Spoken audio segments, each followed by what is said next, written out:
Vibe blowing up the J. Got the loud jumping at the bay. Everything I'm on slack. Everything I do is got the Benz jumping at the bay. Vibe blowing at my J. Got the loud jumping at the bay. Everything I'm on slack. We've been with the Brazilians. This will be the first. They wild, I see. I'm innocent. Bro, you hear that guy?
Better boss up, nigga.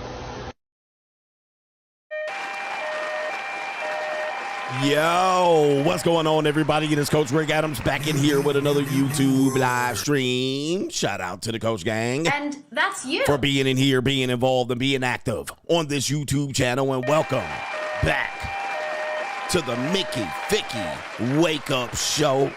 Part of the Free Agent Lifestyle podcast here on the Free Agent Lifestyle channel. You in here with the Bruce Wayne of this ish. The King of Kings, the King of Content, and the Speaker of Truth, yours truly, the Notorious One. AKA Mr. Coachellini, better known as the Prognosticator, Coach Stradamus. And you're in the Desert Storm bunker with none other than EWF. That is every woman's fantasy. And the whole fucking show. I'm the CEO, Niggero, of Fixes Binds LLC, the unbinder, the undebatable, the undisputed best edutainment here on YouTube. You can call me Senor Gregorio Graybeard. The ladies love to call me Mr. Third Leg Greg. Your leg was just phenomenal. Also, the man with no trabajo. I have the Mitch Slapper, the anointed one. Acknowledge me. The founding father of the After Pill. The junior college sociologist, the Morpheus of the Matey Matrix, the chocolated Confucius, the Black Moses, the deliverer, also known as the man that walks in the spirit of Elijah. I'm the man with more nicknames than anyone in the game, but in case you forget those names, just call me CGA, C God Allah, and I be the 14-time Monetized champion of YouTube. We got a great show for you today.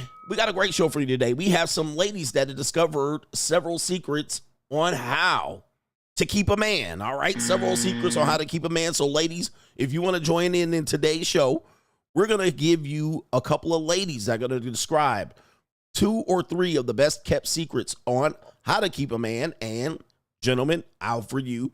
Determine why, in fact, they will do better by keeping a man by doing these 1 or 2 great things. All right. We're going to help you learn the dating minefield and surviving your marriage and not going back to your ex and seeing if you can find a valuable woman out here in the dating minefield. Yes, we're going to have the ladies lead the program on this one, so it should be a great show. We also have Straggle and Sniggle Theater. We have Good Egg Greg is back here featuring the NFL Super Bowl MVP, Jalen Hertz. We're going to take a look at his team in a money mindset, blue chip mindset development. We're going to take a look at his team. We also have Broke Bish Olympics. All right, a new segment here, Broke Bish Olympics. And we're going to figure out how broke bitches are going to survive here in 2025. And we have much, much more.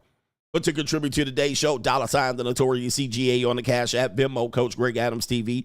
PayPal is paypal.me/Coach Greg Adams. And that is near the top of the description box on the Free Agent Lifestyle channel. And you can super chat by clicking the link on the top of the live chat. New world order. On the Free Agent Lifestyle channel.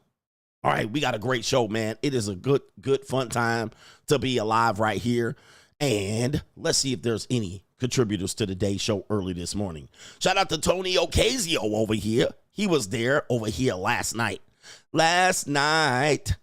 Hombre Lobo. Woo! That's my wolf. All right. Oh, that's my Hombre Lobo says, supporting great and valuable content. Shout out to you, man. Just that.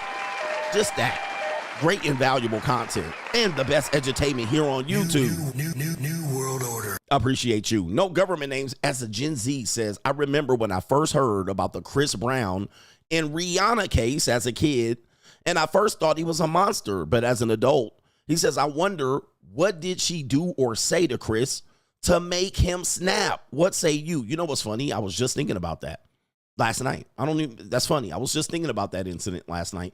And the reason why is I was driving home with my 20-year-old Latina Calico, and Chris Brown came on, and I was like, yeah, you know, he kind of got screwed. The reason why I thought about Chris Brown as he came on, his song came on with T-Pain, and I was like, damn, he should have performed at the Super Bowl, all right, looking at this Kendrick Lamar debacle, and the pro-blacks were like, he's sneak attacking, he's sneak dissing, pulling Ill-Subliminals in the Super Bowl performance. White folks don't care about your Ill-Subliminals. All right, you niggas think you real or important with your passive aggressive attacks. All right, with artistic display. Niggas always try to do artistic shit. All right, what did I tell you about these artistic dance? All right, these spoken word people and niggas always kind of put messages through art. You know what I mean? All right, where they are like, I'm a wooden tree in an ambiguous antebellum forest, and my pain and my relief dwindles away like a flower. All right, nobody gives a fuck about your Ill-Subliminals. All right, and they're just like, you don't understand. All right, Kendrick Lamar is woke, and he was sticking it to Donald Trump. Nobody gives a fuck about your subliminal messages. First of all, I was talking about Chris Brown, but I just had to rant. All right. Spoken word ass ninja, pottery jazz ass niggas. All right, interpretive dance. All right, we're going to interpretively dance and make an American flag and to show the great divide against Trump. And I'm going to sneak it in against the largest audience in the world. Nobody. Are y'all serious? Are y'all serious with this shit? Oh, he had a bunch of Ill-Subliminals in here and he was sticking it to the white people. Nobody gave a fuck about the Ill-Subliminals. Bruh, nobody gives a rat's ass about that bullshit. Ninja, the bigger thing you could have done is just said that shit on the mic. Ninja, say it with your chest. Say it with your chest. Ninja sneaking in subliminals and shit. All right, in the Super Bowl performance. If you don't get your monkey ass off the stage. But anyway, I was talking about Chris Brown. All right. They got pop locking Ill-Subliminals. Ill-Subliminals. It's so deep you won't understand it. And the white people won't either, but we're sneak dissing them with Ill-Subliminals. Nobody want to give a fuck. Man, y'all some dumbass. Y'all dumb. Y'all dumb. All right, subversive attack during the Super Bowl. All right, say it with your chest. All right, you cowards. I told you people were cowards. What was this, a subliminal revolution? Oh, what the fuck? New world order. A subliminal revolution. You niggas with your interpretive dance. I mean, it's always the art. It's always the artists. All right, we're going to sneak it in and we're going to do it artistically so nobody got it. Nobody can get it. All right, but only the smart people will understand that we're sneaking it in. These people are losers, man. Losers. All right. Losers. And if you don't get it, yeah, you're part of the problem. I didn't get it. I didn't get it. The revolution will not be televised. It will be subliminal. All right, anyway. All right, anyway. Anyway, we were talking about Chris Brown. I was talking about Chris Brown. So Chris Brown, I was thinking he should have performed at the Super Bowl. So that's kind of, it's interesting you bring it up. And then I was thinking about the case and I was like, damn, he got a raw deal. So I can't remember what happened though. I remember that she admitted that she instigated it. All right, that's all I remember. And they probably were mad that they got each other the herpes. All right, this is all alleged, by the way. All right, I don't remember the details, so I don't know. Maybe they were mad. I think Rihanna had a herpes on her lip, and he was like, bitch, where you get that from? I have no idea what caused it, but I still think he's getting a raw deal. He's one of the greatest performers of our time, Chris Brown. And he would have done better than Kendrick Lamar. Anyway, I don't know what happened. All right. But Chris Brown would have done, he's got a way better catalog. He should be doing the Super Bowl, but he never will. He's getting a raw deal. Anyway, why are we talking about that? My man said we beyond subliminals. For real, bro. The fuck out of here with these subliminals. I told you about it's interpretive dance ass Negroes. All right. Interpretive dance Negroes. I'm a weeping willow in a forest. Do you get the subliminal? All right. Weeping and willow. All right. Do you get it? Oh, you don't get it? Because you're not deep enough. I'm a weeping willow out in a subliminal forest with the largest platform ever. And I'm going to sneak in a message right into your hidden third eye and chakra. Right? I'm not going to say it directly. I'm going to use my jazz fingers. Ill-Subliminal. Ill-Subliminal. And I'm watching to see you entertain and tap dance and shit. All right, I'm trying to see some motherfucking when you gonna sing Money Trees out here. Yeah, bitch. Yeah, bitch. All right, hit the lick and tell me if you with it. Yeah, bitch. Yeah, bitch. Home invasion was persuasive. Hey, from 9 to 5, I know it's vacant. Yeah, bitch. Yeah, bitch. All right, that's what I came to see. And niggas trying to be ill-subliminal and shit. All right, anyway. This is just trash. Trash. All right, they just try to act like they super woke. You didn't get it. What he was doing was talking about the subversive racism, the reverse racism of. Can you do this? Yeah, bitch. Yeah, bitch. All right. That's all I want you to do. All right. That's all I want you to do, nigga. Get up there and say this. Yeah, bitch. Yeah, bitch. That's it. All right. I don't care about your fucking inner chakra and your third eye. All right. Anyway. All right. Goodness. He said, you don't get it, man. Come on, coach. You don't get it. I don't get it. I missed it. Went right over my head. Yes, it did. All right. Because I was not. All right. All right. I didn't get it. All right. You're sitting over there like, hey, man, I can't wait. All right. This is what I wanted the ninja to do when he got up on the fucking stage. Hold on for a second. Let me see if we can get this up here. As this show's going off the fucking rails. But this is what I wanted him to do when he got the fuck up there. This is what I wanted him to do right here. All right, get your ass up there, Kendrick. Yep, that's what you were hired for. Get your monkey ass up there and tap dance. All right, that's what we want to see. All right, and that's all you got. Your catalog is fucking lacking. All right, you jumping up there. Ha ha, to die ass nigga. Yes. Uh-huh. New world order. All right, but no, you didn't. You didn't. You were throwing ill-subliminals, apparently. Yeah, the recipe. Women, weed, and weather. Women, weed, and weather. I want to see the recipe. All right, I want to see no goddamn ill-subliminals. All right, enough of this. All right. I've had it up to here. All right, especially because y'all not giving me the lights. Just give me the lights. Don't pass a scroll. Mugga, bugga, bugga, bullo. All right. All right, we got our brother here. It is Chris Mack is in the building. You said CB said she hit him multiple times. So, yeah, there you go right there. All right, so Chris Brown said she was the one punching and kicking and screaming and crying. I probably, that, you know, I don't have the video, but I can pretty much assume that she was hitting on him. All right, as we said, a lot of times this domestic violence things gets carried out of order because a lot of times the women are the instigators.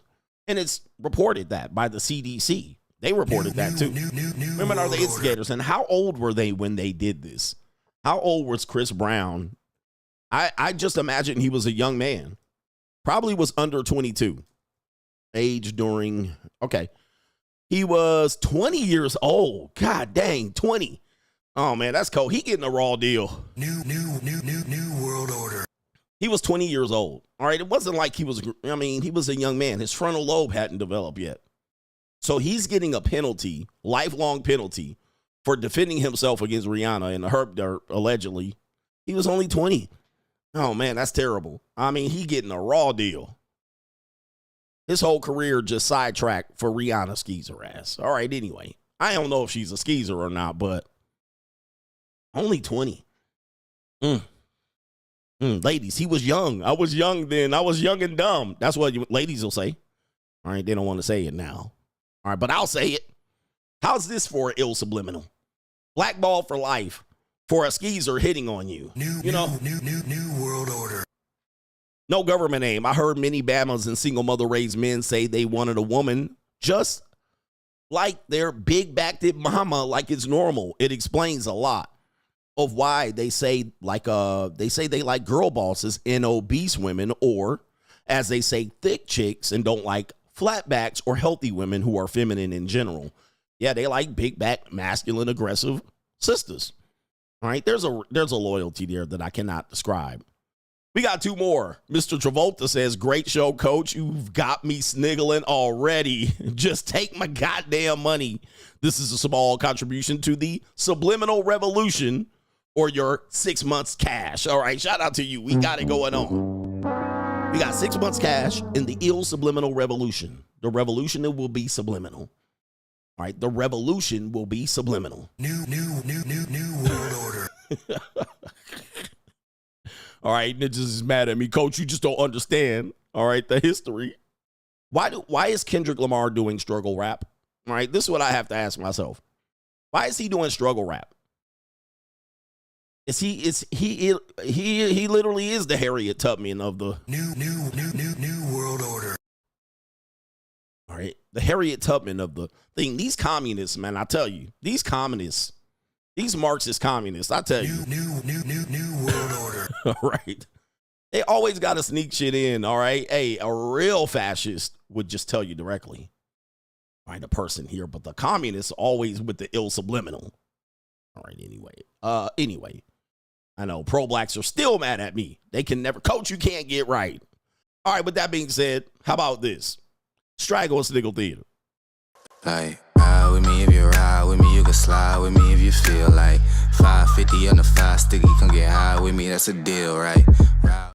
Straggle and Sniggle Theater, okay. Yeah. Yeah, Kanye would have told you directly. Like a real man, say it with your chest. All right, we got Straggle Sniggle Theater. We got, apparently, guys, the 50-50 relationship is going to be the thing, or you're going to be paying 100%. We have some sisters here. Name this city.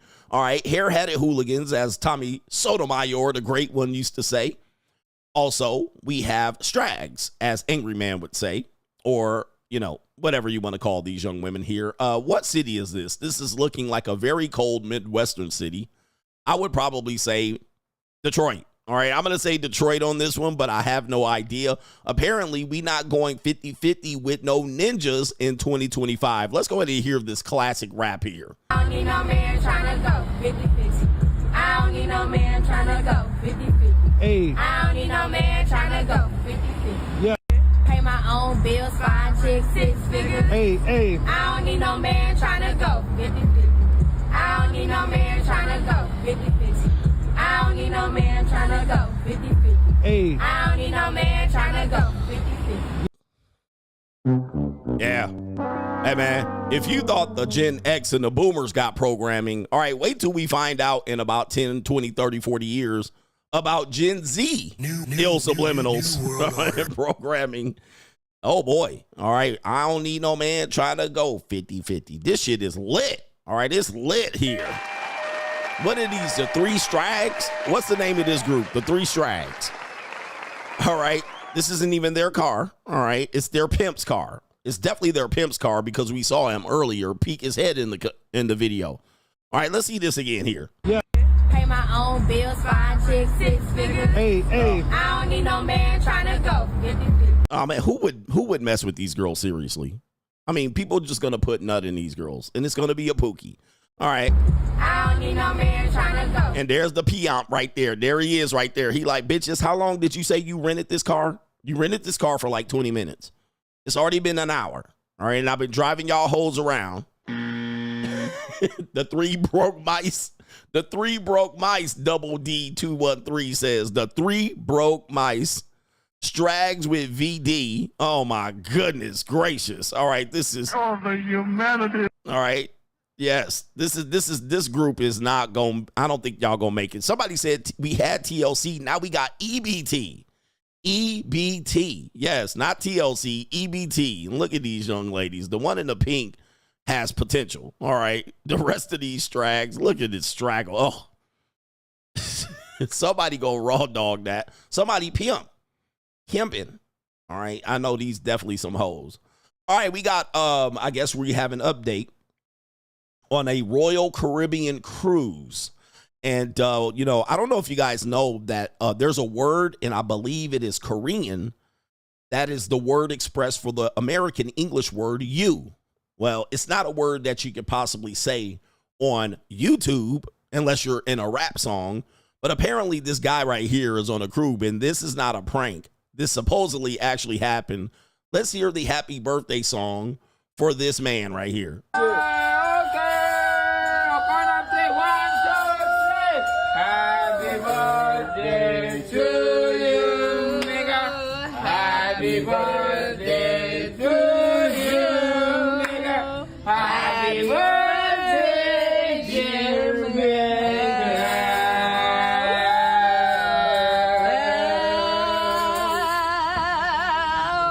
Happy birthday to you. Oh, the humanity. Oh, now that's racism right there. We need to, this is racism. This is the racism I've been wanting you to fight back at. We need to change the Korean word, and we need to change their language immediately. All right. I don't think he was ready for this. All right. Yeah, he got. All right. Wow. All right, listen, is this the actual word? I think he was. Yeah, this is crazy. I think that guy knew what he was doing here. Right. Happy birthday to you, nigga. Oh.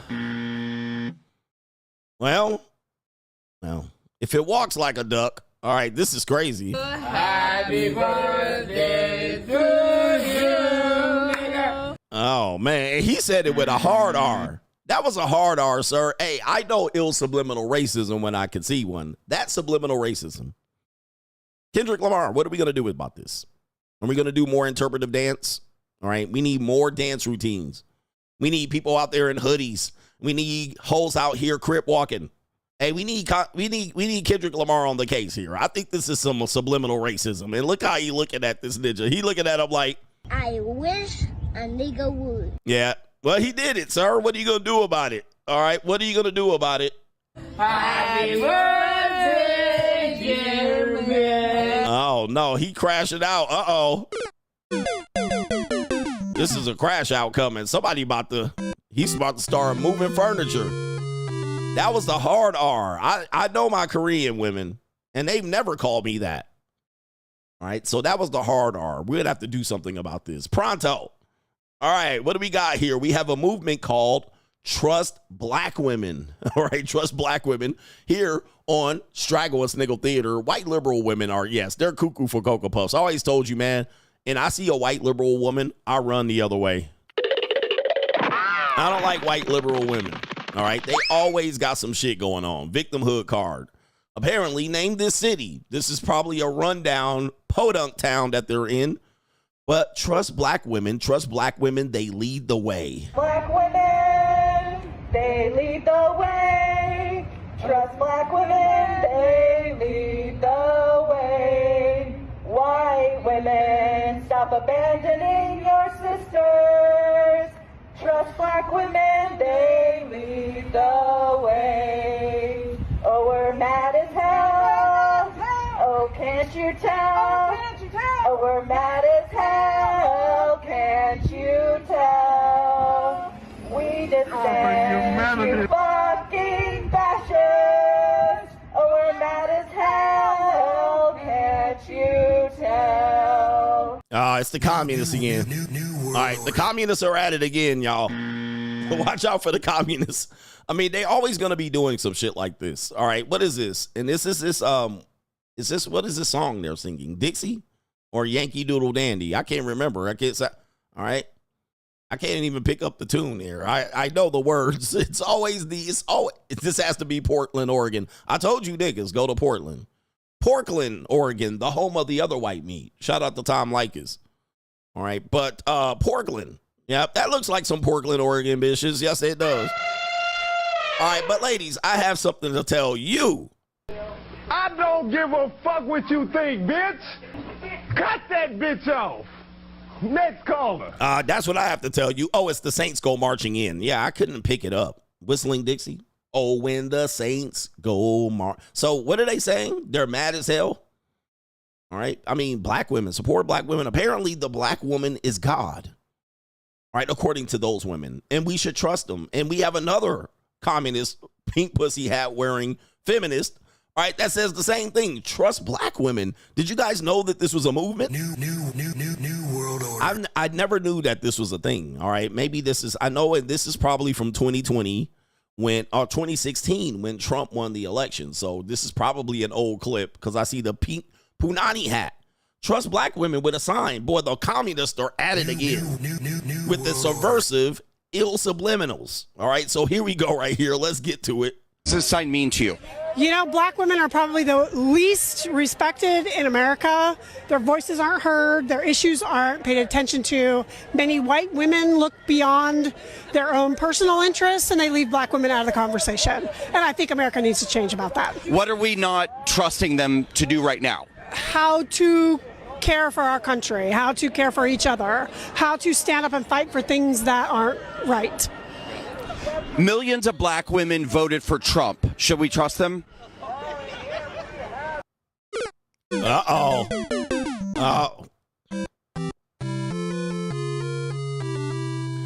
The communists are not going to like this part. Yeah, because that wasn't a part of the agenda right there. Oh, no. What about those black women? What about Candace Owens? All right, I see what happened there. All right, the cat's got your tongue. What about those black women? Do we trust them? Communist Marxists? Subversive tactic? Sorge Goros? All right, how do we do that? Did you learn that script? All right, you didn't learn it. Gotcha, bitch. All right, yep, and now you're stuck. All right, look at her, crashing out right here. She crashing out on the inside. The feminist is doing the Roger Rabbit right now. All right, do you have a response to this? Oh, no, not the jowls. Look at that. Oh, man, look at the thin-ass lips and the jowls. Oh. All right, soggy. All right, you know them toddies are soggy. Soggy bits. This is crazy. Man, what in the world is going on here? Well, according to the news media here, Dank DeMoss, you guys know her as the woman that was refused service in a Lyft somewhere near, what's this, Detroit rapper? All right, look at this right here, piece of work. Humanity. All right, we covered that part of the story. Well, apparently she says that bigger people, she says, should have the same accommodations as the LGBTQ community, end quote. People think bigger people should just be in the house. Bigger people should be accommodated just like we accommodate the LGBT community. All right, apparently this was on the Breakfast Club, and I'm going to play a short clip against all censorship. All All right, because they do censor you. Breakfast Club does give you a copyright. Apparently, she appeared with Charlemagne the Fraud, all right, on the Breakfast Club, and I'm assuming she thought this was a breakfast buffet, all right, and she showed up. All right, so I don't think she knew she was coming to the right place. She was looking for the buffet line, and hopefully she had a front row ticket to Breakfast Club, all right? But apparently she showed up, and she could not fit in a chair, so they had to make other accommodations for you, and I think that lawsuit should be dismissed. Here we go here. What's going on? Nice to meet you. Hi, how are you? Stormy, how you doing? Peace, King. How you, brother? You good? Nice to meet you, Keys. Yep. It's the only seat y'all got? What you want? What you need? There's one more. A bigger chair or something. Is she already? Oh, no. Oh. We had, That's what I'm talking about. Good. This is the accommodation. There you go. Jesus. Oh.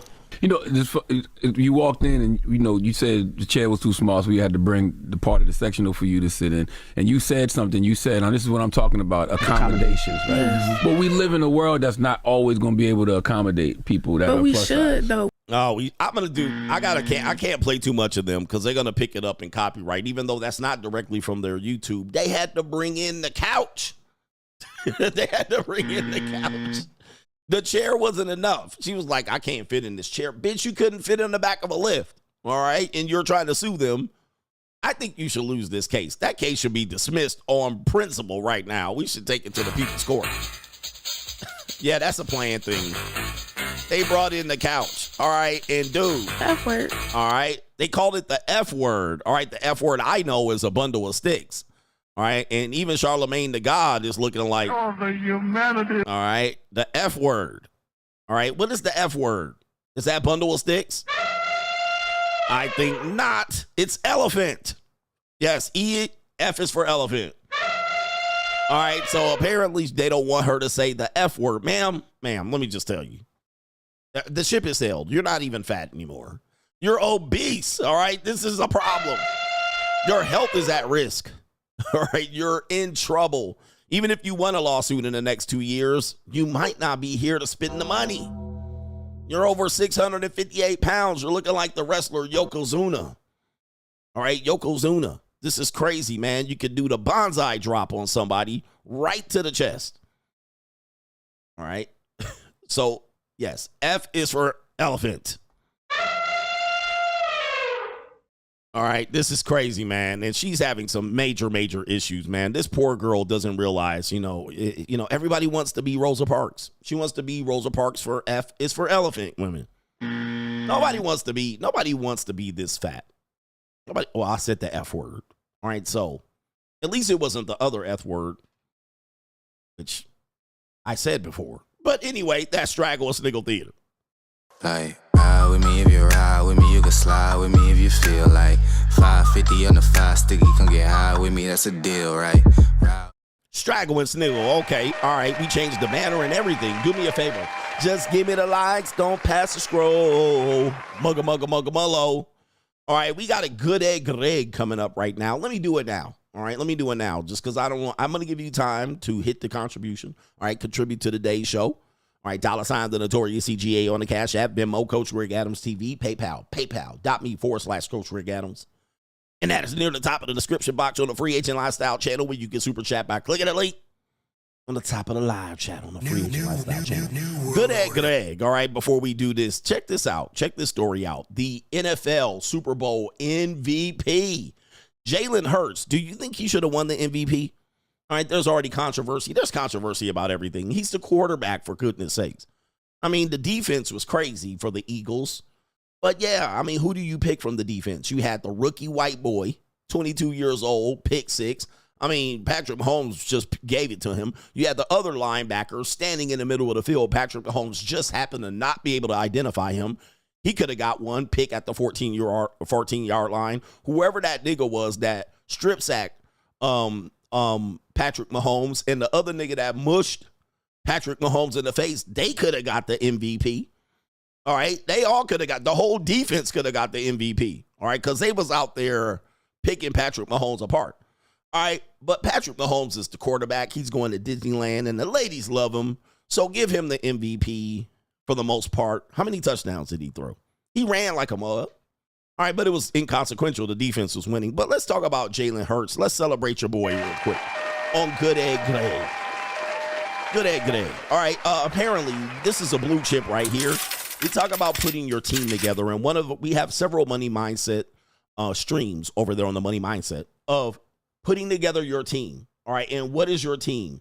Well, it's not your time, energy, attention, and money like that goofy ass nigga tried to put out there on Protect Your Meat. But on your team is developing your trusted advisors, people that look after your best interest. And when you're becoming a brand, and all of you are a brand, when you start to become a brand, you need to put good people around you that are your trusted advisors, that are responsible for making sure you, the brand, continues to be pushed, and you make all of your meetings and all of your obligations and all of your interviews. You have your team. They're continuing to market you, the brand. Jalen Hertz, now the NFL Super Bowl MVP. He is a brand. He's a Super Bowl winning quarterback, and no one can ever take that away. All right. Until this day, there has not been any fatherless men that have ever won the Super Bowl. You had to have had a father in your life to win the Super Bowl. Lamar Jackson. Yes. Probably not going to win one. Probably not going to win one. But on the Money Mindset, we have something called Build Your Team, all right? And that requires you to network and put trusted advisors around you. We're going to take a look at Jalen Hurts' trusted advisor. Did I say Jalen Rose? All right, okay. All right, Jalen Hurts. Jalen Rose, too. Jalen Hurts. You see, I'm always throwing it back there. But check out the Money Mindset. Build your team. How to build your team. This is allegedly Jalen Hurts' team. All right, all-female management team. All-female management team. Let's take a look at this right here. All right, this is interesting. All right, Jalen Hurts, you know, he does pander bear to women, you know, and hey, why not? The women love him. The girls, they love me. All right, yes, look, he got 3 black women and 2 white women. Where the white women at? As part of his management and marketing team. So we got 2 Kayleys and 2 light-skinned, light bright sisters and a dark-skinned sister right here. So we got, okay, so let's take a look here closely at each one of these. And we'll start with the agent. Apparently, shout out to Nicole Lynn. All right. So Nicole Lynn is his agent, and it is a sister. You been on my mind, sister. And we got Shamika Simmons Winter Communications. All right, look at the little chocolate sister with the big forehead. We also have the sister up here, Chantel Roman. Chantel might be half black, half. I'm not going to say what race, what people. We know I can't say that. All right, she might be a half breed, or we call mulatto over here. So we got an exotical mulattical over there. We also have Jenna Malforis. She's a head of management, and she's the Millie Mouth Muskrat of the team. And we have a flatback supreme, Rachel Everett, over marketing right here. Where the white women at? All right. So is it Shakima? It's Shakima. I said Shamika. Same thing. It's Shakima. And why so many vowels? Why so many vowels, sister? I mean, that's too many vowels there. Right? Looking like a Persian person over there. Too many fucking vowels.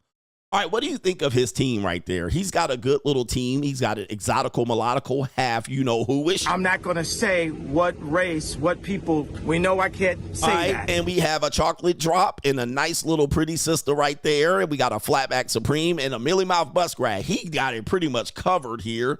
What do you think of this? What do you think of this team here? This is interesting here. Is this polygamy right in front of our face? All right, this is polygamy right in front of our face. Do you think he is taking some liberties with these women? Do you think there's some extra benefits possibly behind the scenes that he's providing? Is this a way from him to skate over the polygamy laws here? Does he have a girlfriend? Does he have a girlfriend? If he does, he better keep her quiet like a motherfucker. All right, let me see. I think he got engaged. Let me see if he got engaged. I think I remember. Oh, okay. We do have a woman here, apparently the fiance. Her name is Bri Burrows. All right, and she a light-skinned sister. All right, so this ninja just surrounded by estrogen. This is a little bit too much estrogen for me. That's too much pussy for me around in one place. All right. Constantly talking to me. All right. But hey, it is what it is. He's got it handled. All right. Did he get a good quarterback deal? All right. Look at little flatback sister right there with the good hair. All right. Light skin, light bright, almost white. All right. That's not a chocolated sister, sir. But he a light skin too. All right. But his family, he's not a mixed breed. I mean, I'm pretty sure he has white in his family, but yeah, he got a light bright, almost white. That's too much punani around me, man. And who the hell is his fiance? All right, she's not a bad looking piece of calico there. Oh, okay. Flatbacked sister. Hello. Shout out to him out here. He didn't get you notice he didn't get a thick sister. All right, he got a flatback sister. He knows how to market. And these girls right here, his marketing team said, nah, do not get no thick bitch. All right, and he got no obese women on this squad. All right, he got no obese women, no so-called quote-unquote thick women. He got all internationally marketable females. All right, that's what he got. And they all got their motherfucking keratin treatment kicking. No wigs, no weave. All right, my brother out there running a poly joint. All right, I think I got a little bit of weave. I think Chantel is a you-know-who-ish. All right, but yeah, that explains that. Nicole Lynn got a little bit of, I don't know, man. That might be a weave, but that keratin treatment is lit. All right, the white girl right here, the flatback supreme, look like she might got some instinctions too. All right, but yeah, Chantel got the braids. All right, so I'll give her a pat. Braids are okay. Braids are okay. And you got the muskrat up there with the flat hair. All right, yes, indeed. Okay, damn, Jalen Rose. All right, Jalen Rose. You could not live with your... Wrong sound effect. Jalen Hertz. Not Jalen Rose. Jalen Hertz. He said no BBW and barely any dark-skinned women, although Chantel, Shakima was out there representing for the chocolate drops. He got, only thing he's missing is a Ling Ling and a Mexican. All right, that's all he missing. All right. Jalen Hertz putting together his team. It is very craftily put together, and we know he likes to pander to women, and of course, you know, the women think he's very attractive. Pause. I don't know. I can't say so. I don't judge men like that. All right, but the women love he. The women love he. And you know they gonna eat it up. Oh, he's got an all-female marketing team. He's got a beautiful wife. All right, good luck to this man. No hate at all to this brother. No hate at all. All right, it sounds like he's gonna be broke in his future or very rich. I'm not sure. But I guarantee you every day these women come to the office. Can I have a private meeting with you, Jalen? All right. Every day, these women peace leave be just leaking. Every day, punani just wet. All right. They punani just be just slimed up every time they come in. All right. I'm here for work, Jalen. All right. And I'm here for our meeting. I'll take dictation.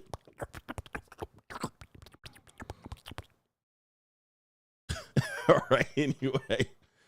All right, he be like, oh, shit, I done ran out of steam. All right, this is definitely some polyamory or some polygyny where I see it. All right, they're definitely there, boy. These sisters are lined up waiting for this woman to fumble the bag. All right, these sisters are lined up waiting for this woman to fumble the bag, bruh. Fumble the bag. She like, bitch, if you don't act right, we in line. All right, we in line. Nicole Lynn, I guarantee you, Nicole Lynn and this flatback supreme is waiting for this woman to fumble the bag. The dirty macking is going to be heavy. You know these broads and all that estrogen, they going to be watching the bitch. All right, Where you going? What's her name? Bree, where you going? You going to the gym with your personal trainer? All right, I'll be taking dictation with Jalen while you're at the gym with your male personal trainer. Yeah, go ahead. They watching Bree like a hawk. All right, bitch. All right, I'm watching you because, bitches, you dropped the ball. All right, I'm the next closest in line. And there's no overweight, fat F is for elephants on his team. That's good egg. All right, what do we got coming up? Broke Chick Olympics. All right, Broke Chick Olympics is coming up. Whew. Let's see what we got. Somebody said he gonna lose all his money through lawsuits. Yeah, they got some lawsuits are gonna come out for sure. Shout out to No Government Name. These content thieves are shameless. I heard one steal the JUCO term you made and called it the major league. Oh my goodness. You know what's coming. They going to the major leagues? Yeah, they're gonna do it. He says they need to acknowledge you, but they still refuse to, for sure. All right, they're gonna be going to the major leagues. All right, who did that? That sound like a white boy. Sound like a white boy did it. And you know from who? Like the Red Group or whatever they used to call themselves. One of them groups. All right, they going to start stealing. They going to start stealing. All right, because they know game is dead. Game is dead. Shout out to the Gale says, someone once said that women have so much evil in their body that they have to drain it out once a month.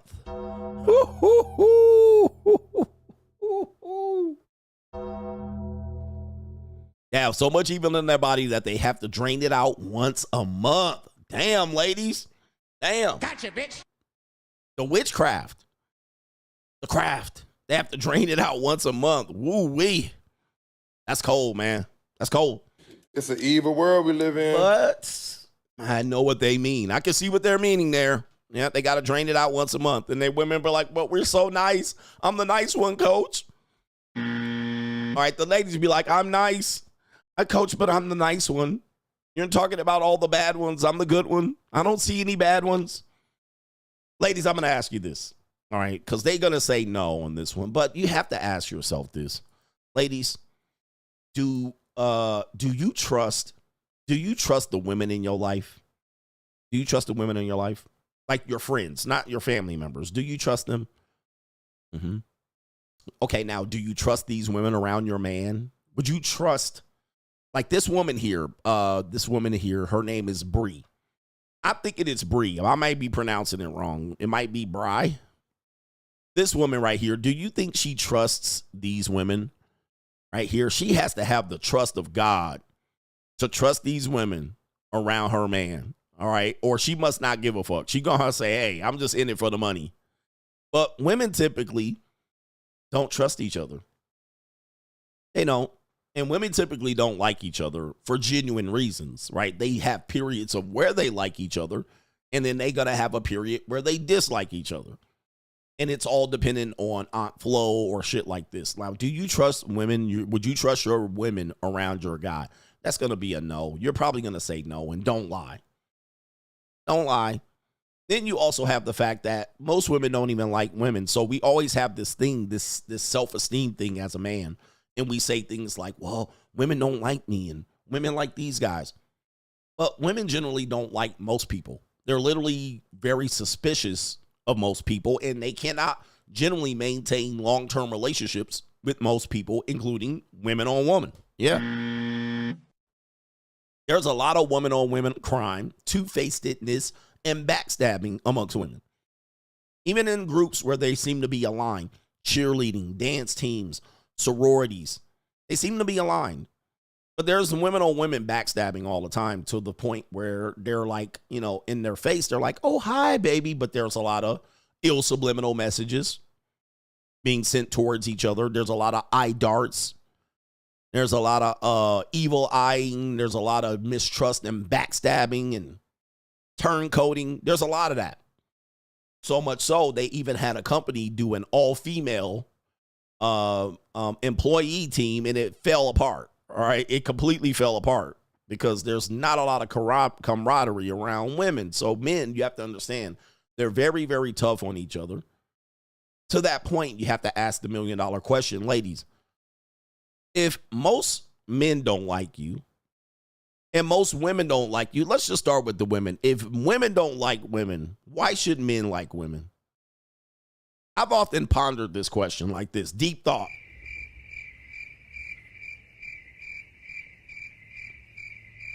All right. Shout out to our brother, Mr. Jackson. I appreciate that. Deep thought. If women don't like women, and they generally don't, they have to have campaigns. You know, we need to support women. We need to support each other. We need to not backstab. They have to have campaigns to not drag each other under the mud. There was a celebrity woman that said, I hated Hollywood because it was so catty and bitchy. But the $1 million question, if women don't like women, why should men like women?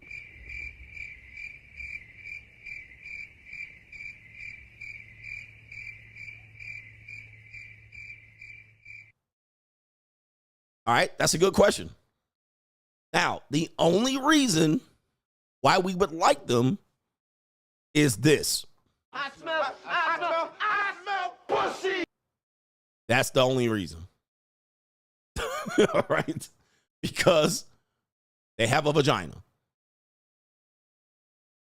I mean, because other women don't like the vagina, so obviously the vagina's not on the table for them most of the time. The vagina's on the table for us, so that forces us to like them. All right? Maybe something else? Is there something else, ladies? Anybody? I'm willing to hear legitimate responses related to this. I think it's the vagina. The vagina forces us to like you. Like it forces us to deal with you. You know what I mean? Where other women are like, I ain't dealing with this bitch, and then they could just walk off. Right? But us, we'd be like, damn, I ain't dealing with this bitch, but she got the vagina. All right? It is what it is. All right. Yes, she got the vagina. You'd be like, I really don't like this person, but I'll sleep with them. You know, men aren't perfect too. Men aren't perfect too. We sleep with anything. We don't have to like you. You don't even have to be attractive. The lights don't even have to be on. As long as you're almost not family. You know, some of y'all Cletus ninjas will even fuck your cousins and sisters. So that's Sweet Home Alabama, keeping it all in the family. I mean, there's really men that will do that. You know, most men aren't that down bad though. All right, but as long as the lights are off, or maybe I'm not seen with you in public, I'll have a romp with you. All right, I'll have a romp with you. I'll roll around in the hay. Yeah. Just don't tell nobody. And don't let the neighbors see you. We'll do it. I'll like you for now. And after I finish, I won't like you very much at all. You know, like women are like banks. Women are like banks. You know what I mean? It's like, you know, when you put in the money, when you put in money, it gains interest. Right? When you remove the money, you lose interest. It's like same thing that we do with them too. When we put it in, we gain interest. When we withdraw, we lose interest. So, I don't know. Anybody have an answer? I'm delaying because I'm trying to get some support here. I'm trying to get some support, but we're trying to figure this out. Ladies, come on, help us out. They're quiet again. I know you're watching me. All right. All right. I know you're watching me. Why should men like women? If women don't like women, why should men like women? The $1 million question. Why are we forced to like you and prove it? You're a misogynist. You hate women. No, I don't. I like you. Okay, ask other women. Do you like women? They'd be like, not really.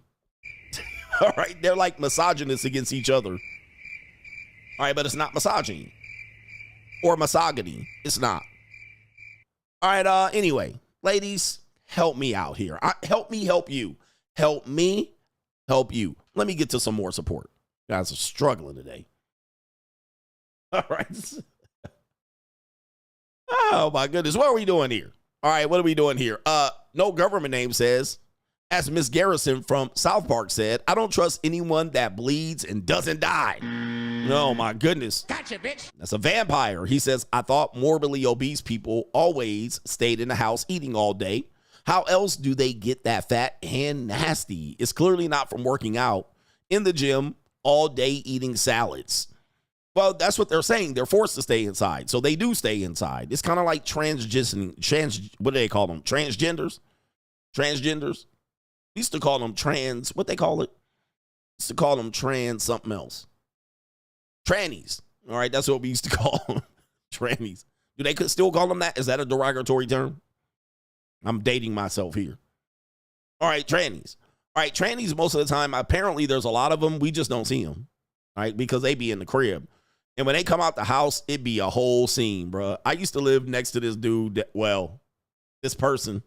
And it was clear. It was clear that was a man in a wig. Yeah, transvestite. That's what it used to be called. The transvestite. That's what it used to be called. All right, do they call it that anymore? Is that no good? Transvestite. That's what we used to call them. All right, but anyway, that was back in the 80s and the 90s. But I had this neighbor. It wasn't a close neighbor. He lived in the community that I lived in, and he would go for a walk. And he was dressed like a woman, but like a 1980s rock star. It was a 1980s rock star look, you know, with like the tights and the boots. But you could tell he was dressing like a woman and walking down the street with this big ass kind of like fake fur coat. But it was like a half coat. It wasn't a full length coat. And had linebacker shoulders, bruh, and a blonde wig. I was like, and no matter how hot it was, that's what he wore outside. And I was like, yeah, you got to stay in the house. Because if you come out the house, I can see your shoulders from here, bruh. I can see your shoulders in that fake fur coat from here, man. You're a brolic, all right? That's a strong-looking woman. So I'm like, you can't go outside. So they got to stay in the house, just, you know, in their own prison of people judging them, all right? Because you go outside looking like that, people are going to be like, yacht, damn. Like, that's crazy. I seen another one do that. I was at the Red O. Well, I shouldn't say the name because I don't want to get the restaurant in trouble. But I was chilling with a Flatback Supreme, having a little bit of dinner, and a trans something came in. And it was clearly a man. It looked like the ninja Dustin Hoffman. It was clearly a man dressed like a woman with a whole bell of the ball gala dress, dressed to the nine and high heels looking like Tootsie. All right, I was like, yo. Pulled up to the bar all excited with their purse and all that, had a hand clutch bag and all of that shit. Pulled up to the bar. I was like, oh, shit. By himself. Now, it was late in the evening, so the bar had cleared out a little bit, but he looked happy. Well, she looked happy to be there and pulled up to the bar all excited and shit. I was like, the bartender said, oh, we're closing. I mean, we're not serving any more drinks. And the guy, or she, was a little deflated. It was like, oh, they got all dressed up, put on their wig and shit, you know what I mean? Tucked they little, shaved their hair, cherry chest, shaved the chest. Yeah, he came up looking like gold dust. I was like, you. And so he was like, oh, we're not serving any more drinks. The bar is closed. All right. And the dude, well, she got up a little bit deflated and walked out, you know, heels just clogging. All right, walking like a, all right, walking all sexy, walking like clop, clop, clop, clop in the heels. I was just like, damn, that's crazy. All right, so I'm sitting there, you know, macking down my flatback, and here comes in another group of people. Now, you got to remember, the bartender just said the bar is closed. But this next group of people walked in, probably like 5 to 10 minutes later, sat down at the bar. The bartender said, well, what'll it be, partner? I was like, Hey, yo, chill, son. Hey, yo. I was like, oh, the bar's not closed. It's closed to him. All right. Oh, no. I was like, damn. I was like, now that's discrimination right there. That's discrimination. Where's Kendrick Lamar at in the Ill-Subliminals? Hey, Kendrick Lamar, we need an interpretive dance on Ill-Subliminals related to discrimination against transvestites. Is that possible? Oh, shit. I was like, the bar's not closed. I was like, what should I do about this? Nothing. Sucks to be you. All right. Sucks to be you. I was like, yo. All right, anyway. All right, round of drink for the bartender. Let's go. Round of drinks for the bartender. Wait a minute. Woo, Lord. Kendrick, we need an interpretive dance related to the communist discrimination, the fascist discrimination of these establishments for transgenders. Kendrick Lamar going to be out there. All right. I'm going to do an ill-subliminal message related to white America and transgenders. All right, Kendrick Lamar, you're up, sir. All right, apparently Kendrick Lamar has a dance ready for this one here, so tune in to the next Super Bowl where Kendrick Lamar will drop Ill-Subliminals. All right, yes, there he is. Oh, Kendrick Lamar is going for it. All right, here he comes, guys. All right, you're not going to get it. Most of you got, there's a subliminal message right there when he took off his jacket. All right, and now he's tap dancing, y'all, and there's an Ill-Subliminal there, too. You just don't understand it. You ain't woke enough, and he's going faster, so there's that. And there's Serena Williams, crip walking, despite the fact that her sister got killed by Crips. Niggas. New world order. I don't know what to tell you. There's a subliminal there. Maybe they saying niggas keep kill each other. I don't know what they're telling you. I'm trying to figure out the interpretive dance. Trying to figure out. Good kid, mad, subliminals. All right, the subliminal messaging, you guys don't get it. All right, there are some contributors to the day show, so we want to acknowledge them. All right, we want to acknowledge them. It is our brother here, Daniel Mack. He says, only thing that makes sense to me in 2025 and beyond is leverage, options, peace, quiet, and freedom. Everything else is either outdated, overrated, or a waste of your meat, your money, energy, attention, and time. It's time to boss up, ninjas. Yeah, boss up, nigga. Boss up, ninjas. It's boss up season, man. We ain't got no time for the bullshit. It's time to get it. Right? It's time to get it. All right. Shout out to our brother here. It is our brother Christian Ward says, Coach, my buddy owes me $6,000 since June, and I told him to pay $1,000 monthly. This ninja said he gonna give me the whole sum last September. Still ain't gotten a dime. Next month, I'll be taking him to small claims court. Am I the bad guy? No, you're not the bad guy. I do hope you do have receipts, maybe some text messages. Maybe you signed a contract stipulating the lease terms or the loan terms that you gave him. But here's my thing here. I wish you luck in this small claims battle. This seems like it's above the small claims amount. I thought small claims, depending on your jurisdiction, was under $5,000. So, I don't know what to tell you on that, but this is my advice going forward. Gentlemen, please do not loan people money. All right. And do not loan your friends or family any money. Okay. You're not the bad guy for wanting your money to be paid back. But here's my advice for you guys going forward. Anytime someone says they want to borrow money, just understand that that money is not coming back. All right. So if you believe in money karma and you believe in doing good things and doing good things for people that are in need, well, then you can go ahead and do that, and you might see some sort of return. You will get that favor back into the world. But most people are pieces of shit, including your friends and family. When they are in a bind and they borrow money from you, since you are not a bank, since you will normally not sue them and normally not break their legs, and you're trying to do them a favor by loaning them money, please understand the money ain't coming back, especially if you loan it to a female friend or a relative. That money is good as gone. Never coming back. All right, so anytime I get into a situation where I might help someone, I never phrase it as a loan. It's just a gift. All right, it's just a gift. Now, if it's attached to a woman, I'm going to put some pussy on the end of that gift. All right, you're going to have to chime in with some pussy. Now, most of the time, what will happen is if you say, hey, I'm going to go ahead and put a prepay for some pussy. All right, so I'm helping you out, but pussy I'm prepaying for.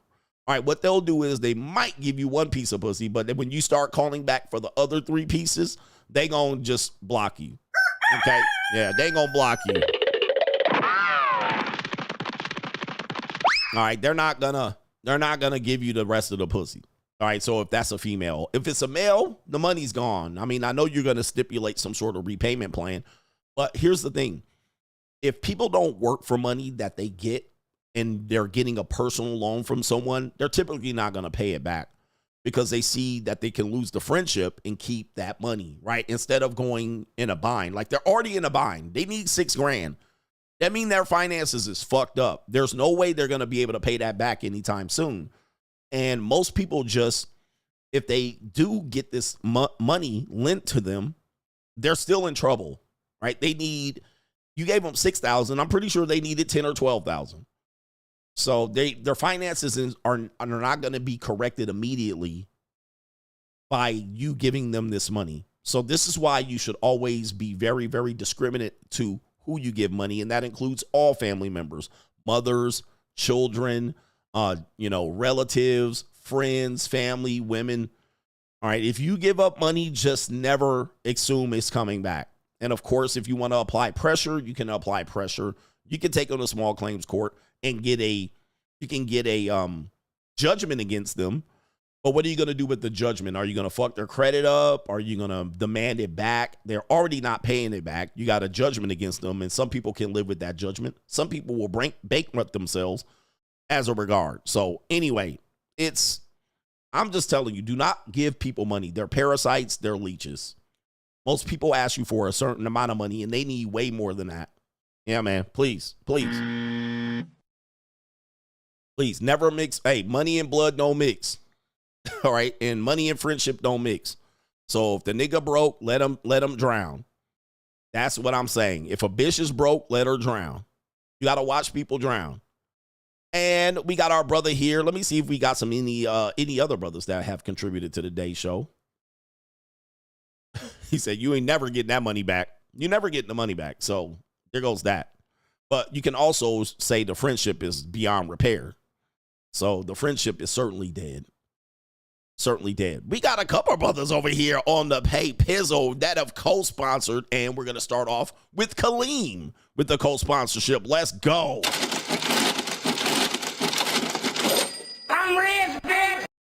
Kaleem says, homework after class, coach. Just give me the line and pass the dro.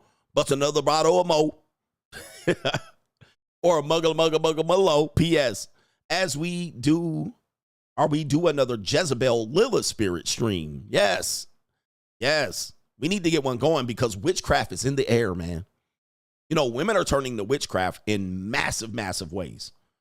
Yes, they're turning to witchcraft. Shout out to you. Kaleem, did you double donate? You did it twice? Okay. Sponsorship. It looks like you made a mistake and did it twice. All right. Are you going to be short on rent money? Let me know. All right. It's crazy out here, man. Yeah, the witchcraft is flowing, and a lot of men need to be very aware of how many women participate in witchcraft. Lots of them do. Now, again, I'm always going to tell you, you know, depending on how you look at witchcraft, some people could think it's very bad. And certainly if you're a Christian and you want to rebuke witches in the name of Jesus Christ and the Latter-day Saints, you certainly can do that. A lot of people see witchcraft as, that's just not that big of a deal. All right, but lots of women are leaning in on subversive forces of the spirit, which they're letting the spirit guide them. When you hear manifest, that's witchcraft. When you hear things like gems and crystals and astrology and signs, these are signs of the spiritual realm that are not of the signs of the Jesus Christ and the Latter-day Saints. And they even go further than that. When you're dating women of other cultures, men don't realize this, especially black men. You don't realize how many women that you date from your culture and other cultures that are participating in witchcraft. And you guys are like, I like Latinas. A lot of them got abuelas that are witches. All right? Abuelas that are witches and teach them the witchcraft, the craft. You go to the Philippines. A lot of them practice witchcraft, and you don't even know it. What kind of fuck you give me? Yep, they don't know it. You don't know it. You have no clue. You just thinking about that pussy and why that pussy so good. And they got them punani juices flowing. All right? Anybody that talks about gemstones and crystals. All right, you know, just these right here, wearing this, women go crazy. All right, women be like, oh, wow, what is that, tiger eye? They love that shit. Women love that shit. They be like, oh, what is that? Oh, is that obsidian? They know about all that shit. Yep, Africans too. African women, a lot of these women practice witchcraft. All right, Creole women in Louisiana, any woman from Louisiana for that matter. When I live, tarot cards, palm reading. Women do that more than they go to church. Women do this way more than they go to church. They practice these things, astrology. They'll know your sign. They'll have their birth chart out. They'll be like, what's your sign? Almost every woman has asked me what my sign is. They all want to know that. And they'll be seeing if it matches up. Yep, carry beans, Haitians. There's a lot of women from a lot of people that you're dating that you don't know. They have a steep tradition of practicing witchcraft. All right, so you need to be equipped for this. You need to be equipped for this, not knowing, because when it comes up, they're going to tell you, oh, I went to a tarot card reading. And you're going to be like, huh? And they putting period blood in your goddamn spaghetti pasta. And they putting all kind of, what you call them, pheromones on a punani. Right? They do a lot of this, man. They do a lot of it, so you better be ready. A lot of guys aren't equipped. They just like, I'm going to go to the Philippines and get me a Ling. What kind of fuck you give me? The Filipino women are steeped in witchcraft. All right, now what we call witchcraft, they might just call it something else. All right, they don't call it witchcraft like we have a opinion on witches, right? They'll be like, well, that's kind of not, I do it. It's not witchcraft, though. It's just practicing gems and shit, right? And crystals. And don't call it witchcraft. The same thing as prostitution. You call it prostitution, and the women are like, well, that's different.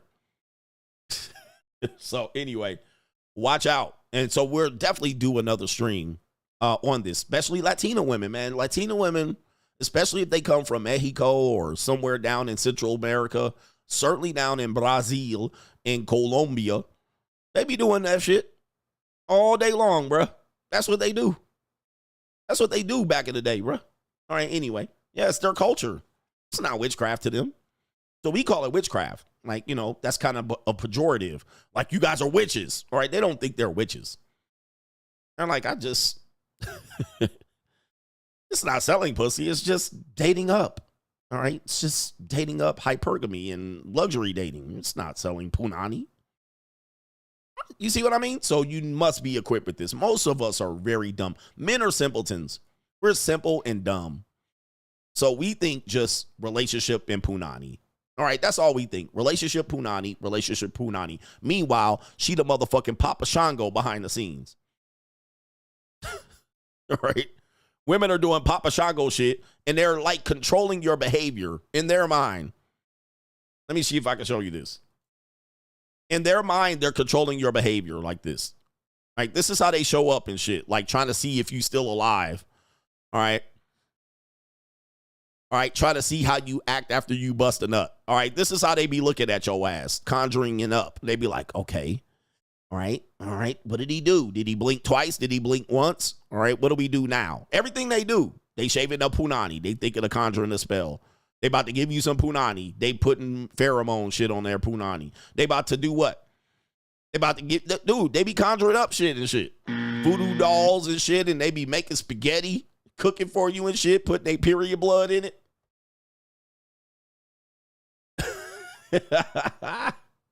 Right?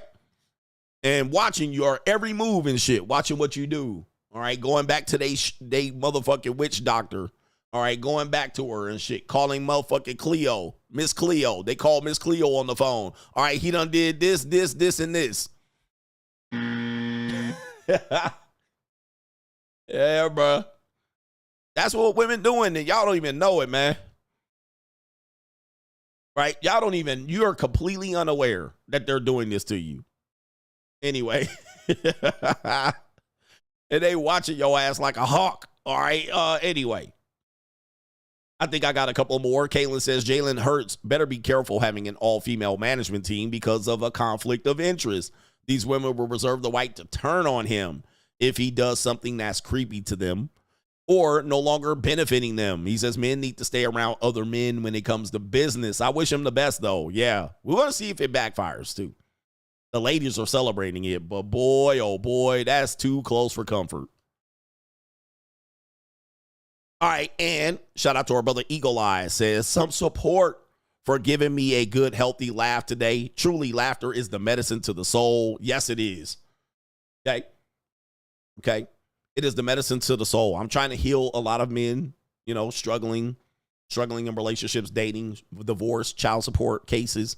All right, we got women in here, all right, coming in here, touching themselves in the name of CGA. So we're doing a lot of healing, and I'm using tough subject matters to provide humor to tough subject matters to laugh through it. All right, some of you guys are at your job that you hate, but we're getting you through it. We're fighting the good fight. Some more good news. All right, my son out here, as I told you, every other day or maybe every other week, we're getting good news. He's applying to universities. I cannot tell which universities, okay? Because we got some hating ass niggas out here. Y'all be calling up the university talking about don't let them in and shit. All right, motherfucker try to sabotage people's families. But I will say and give you this. We got some good news today right before I got on.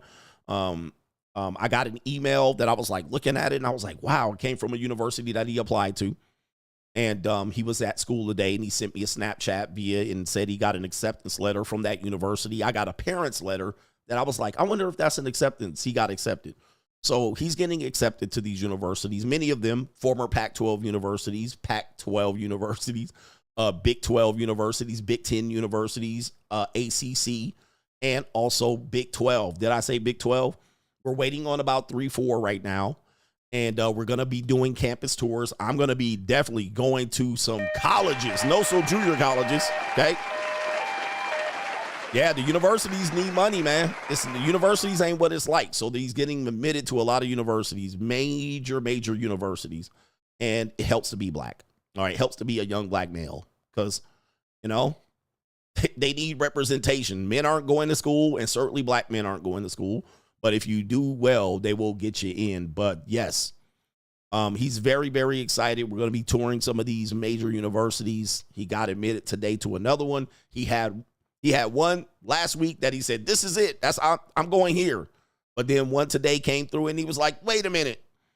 But like I said, you got to give your kids options. The point of this is leveraging options. Sometimes you might believe something's not for you or not available to you until you have somebody provide a lane and give you leverage and options. So he has a dream. He has a goal. I have the ability to provide him leverage and options. And what I'm teaching him is options, all right, applied to these schools. Some of these schools he didn't have on the radar. Some he did. Also some Big West schools and some Mountain West schools he got admitted to. So, yeah, man, it's been an exciting time. So he's got a couple more that he's waiting for. Next couple of weeks after I get back from Costa Rica, we're going to be hitting the college campuses out here.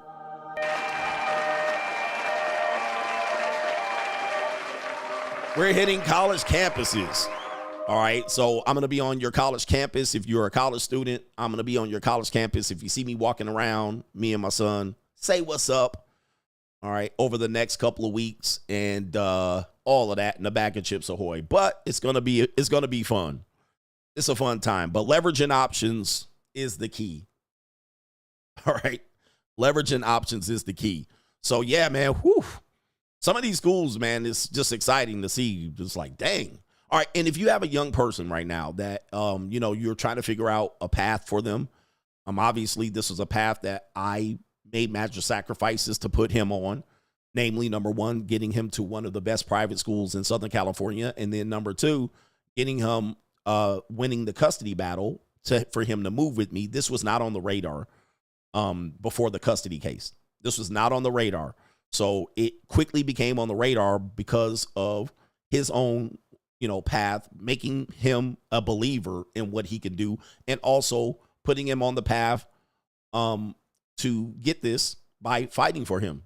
All right, fighting for him, put him in the best possible situations. Okay, so now, with that being said, if you have a young person in your life and you wish that they can go to college and get, yes, not a BA degree, you want to make sure they get a bachelor's of science and head towards STEM. All right. And don't let them waste your money doing interpretive dance and Ill-Subliminal degree messaging or African-American or Chicano studies or women's studies. These are all student loan debt riddled careers. Okay.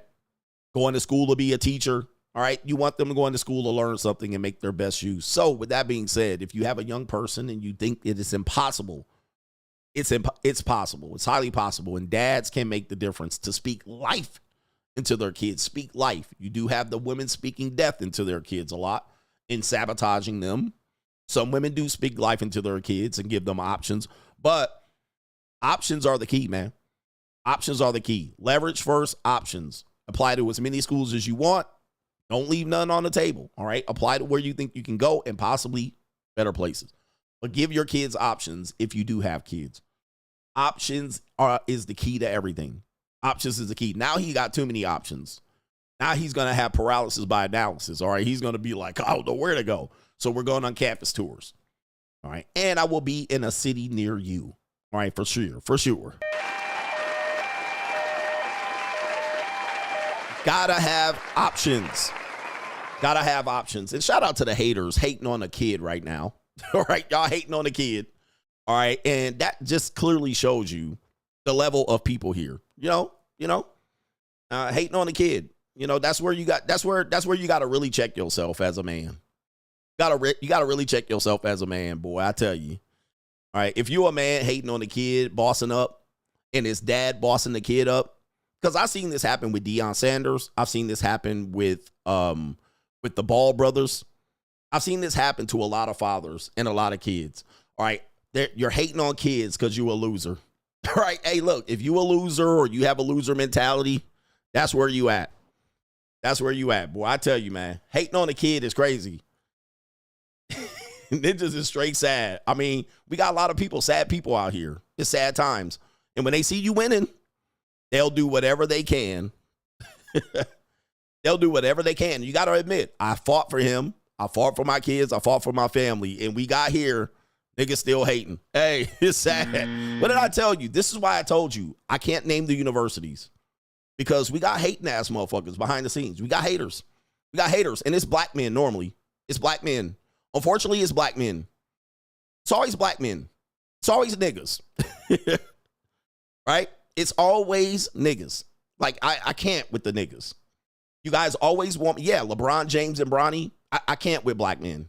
I mean, black men do support me, but black men are also my biggest haters. I mean, I don't know what to tell you. All right, it's crazy, but people will do it. But I've seen them do it to Deion Sanders' son. I've seen them do it to the Ball brothers. I've seen them do it to LeBron James' son. You want these men to fail. You want them to fail. You want them to do bad. And, you know, it is what it is. But in our country, as a black man, the biggest people you have to overcome is black men. Then black women. Yes. Tell me I ain't lying. Tell me I ain't lying. Your biggest obstacle are black men and black women as a black man. Not the white man. Not Kendrick Lamar's Ill-Subliminal. It's black men and black women. Those are the two people you have to overcome. Once you overcome black men and black women as a black man, you can win. If you don't overcome them, you're going to fucking lose, and you'll be dancing subliminal messages with Kendrick Lamar, hoping that the white man sees your pain. Interpretive dancing, right? And you'll be interpretive dancing to white supremacy. And meanwhile, it's the niggas in your community, right? It's black men and black women. All right. If you want to survive a murder, get away from black men. Statistically, you got to get away from black men if you want to survive being murdered. Not white people, not Mexicans. You got to avoid black men if you don't want to die by gunshot wound. Yeah. I mean, so this is what we teach men. This is what we teach men, you know, and it's a sad reality, and it shouldn't be this way, but I'm just telling you the truth. Hey, if you want to win, you got to avoid black men first. All right. And then when you avoid them, avoid black women second. And then when you avoid them, you'll probably fucking win. All right. And then you avoid white people. Ooh-wee. Hey, listen to me, man. I'm just here to teach. This is why I can't tell you the schools, because, yeah, there's some lot of haters behind the scenes. All right. All right. Let's get back to the show.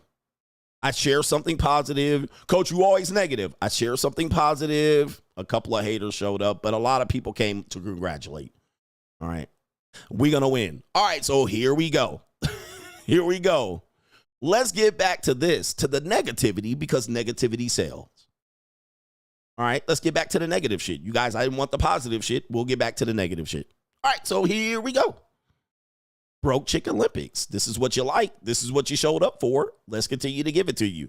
It says right here, mother puts her 9-year-old son out after she stopped receiving child support. Okay, there it is right there. Fathers are important. This is hashtag fathers are important. This woman put her son out, as you can see right here.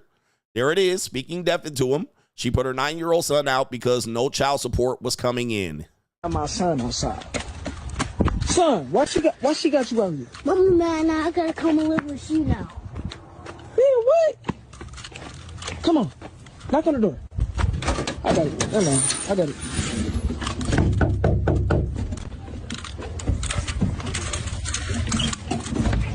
What? Bro, why you got my son outside? Go in there, son. Go in there.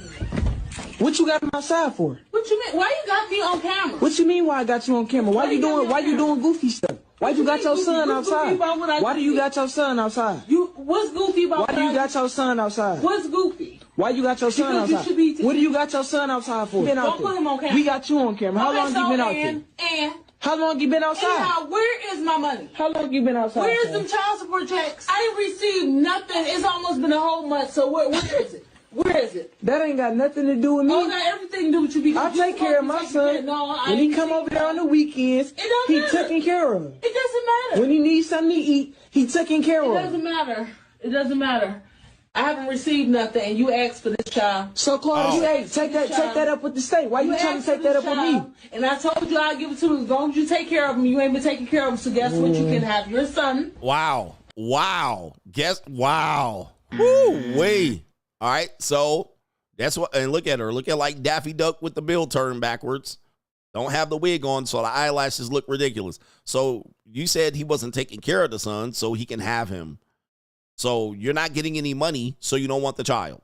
I mean, this is very common of women who go after child support. As we say, they hate the father more than they love the kids. Once the child support runs out, they are almost ready to get rid of the kid. There's nothing left other than to become codependent.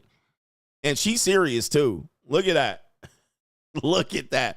Now, question number 2 is who the fuck knocking up these donkeys? And it's all Jermaine's fault. It's always Jermaine's fault. Who's knocking up these women? I mean, this is where when I hear about black love, I'm like, dude, if she's ugly, we can't knock her up. If she's rebellious and a evil person, I don't care what her skin color is. I don't have to be with her. All right, goodness. These women should not be procreating. Unfortunately, these are the women procreating. Y'all knocking these donkeys up. And then y'all trying to negotiate with them after the fact. All right, do not negotiate with them after the fact. She was a sad human being before this. And she's speaking death into not only her child, but also the man in her life. She don't like this guy. And the guy probably didn't even like her. All right, how could you like a woman that looks like this? This is a terrible looking woman. All right, so anyway. That's cool. I'll take my son. It's no problem with that. But you acting like you ain't his mama no more or something. Oh, no, I love my baby, but you need But to you do just your put job. your baby out for child support money. Yep, I sure did. Look at I got my son outside. Son, why she got you out here? All right, why she got you out here? All right, yeah. That's Section 8 queen right there. That's terrible. Y'all got to stop knocking up these women. Y'all got to start pulling out. All right, we got the Broke Chick Olympics right here. We have this woman out here that says, I think she's a celebrity. Let me see if I can figure out who her name is. All right, he looks like a celebrity. This woman looks like a celebrity. We Don't Always Agree podcast. All right, let me see if I can click this and get her name because I'm curious. Her name is, all right, I don't know who the hell this is. The guy looks familiar, though. Am I tripping? This guy looks familiar. All right, yeah, he looks familiar. Okay, he's an actor in something. This guy right here. I've seen him in something. Recently, he played Chris Darden in the OJ thing. All right, so there we go right there. And everybody's got a fucking podcast. All right, so anyway, congratulations on their podcast. This woman right here must be the counterpart, the wife on the podcast. And she says, what's her name? Is this Issa Rae? I don't think so. I was so poor that one time. Okay, we all have this story. So let's see what her poor time is. I was so poor that one time I went to the NAACP Theater Awards and I knew I did not have enough money to park. But I guess I thought, I was like, God is going to help me. We get to the end of the night, I drive up and the man was like, it's $10. I was like, yeah, I don't have it. He was like, I can't let you out. I was like, that's fair. So I pull up, I go back. The tracks. I go back to my parking spot. And I was like, well, I guess I just got to wait for my miracle. 4 hours later. What? I have fallen asleep. And the man knocked on the window and I woke up. I was like, yes. As though this were my home. I was like, yes. Yes, sir. Did you need Excuse something? me? And he said, you really ain't got no money. I said, oh, no, I don't. Yeah. He was like, I might as well let you leave. Let you get it through your thick skull that I'm broke. Dead, flat, stony, broke. I've got $3.85 in my purse. Yeah, that's the laughter of playing right there. That's the struggle laugh. That's the struggle laugh. And that is how I got out of the Beverly Hills Hotel. All right, so We Don't Always Agree podcast. People are calling him Sterling Brown. You guys recognize him. I don't recognize the woman at all, but apparently she went to the NAACP Ninja Awards. And she was so broke, she couldn't leave the parking lot, you know. And what did she do? She spent time, all right? She spent time and said, fuck it, I'm going to just be here waiting for a miracle. All right, this is kind of how women patch their way through life. There's a miracle that's going to happen. All right, she's not going to storm the gate. She's just going to wait. What's going to happen? So she spent time, 4 hours in a parking lot, over $10. Yeah, I mean, listen. Let you get it through your thick skull that I'm broke. I've been there. So I don't put myself in a position, but this is also called faking normal. We've also described that a lot of women will go outside with no money.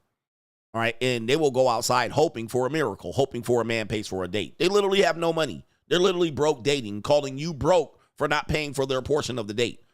I will tell you, most women that want you to pay for dates and that you don't and call you broke, they're broke too. So the irony is a woman that has money, or she's like, if she's not broke, she's not putting herself in a position to go on foodie call dates. Like, she would simply be like, oh, wow, you didn't pay? Okay, wow, I just won't talk to you again. But the women that put up the biggest stink about men not paying for dates normally don't have the money themselves to pay for dates. All right, so that's what they'll do. They'll just go outside with no money, no card on E, gas on the fucking E, and go out on a date, dressed up to the nines. All right, got her fucking hair did and all that. They go to award shows and act like they're doing things, and they be up there with their interpretive dance and their messages of positivity and the black culture shall rise, and can't pay themselves out of the fucking garage. Like, priorities are all out of whack. And so you're talking about black people, black girl magic, but you don't got $10 to get yourself out of the parking lot. How about you stay at home? But nah, you put fucking $10 of pink moisturizer in your hair, but not $10 of parking tickets. All right, but this is struggle. When I tell you guys, look, okay, all right, when I tell you that people are out here, yeah, they're faking normal. When I tell you people are out here choosing to struggle on a day-to-day basis. She got up and got dressed for an award ceremony, couldn't get out of the parking lot. Priorities are all fucked up.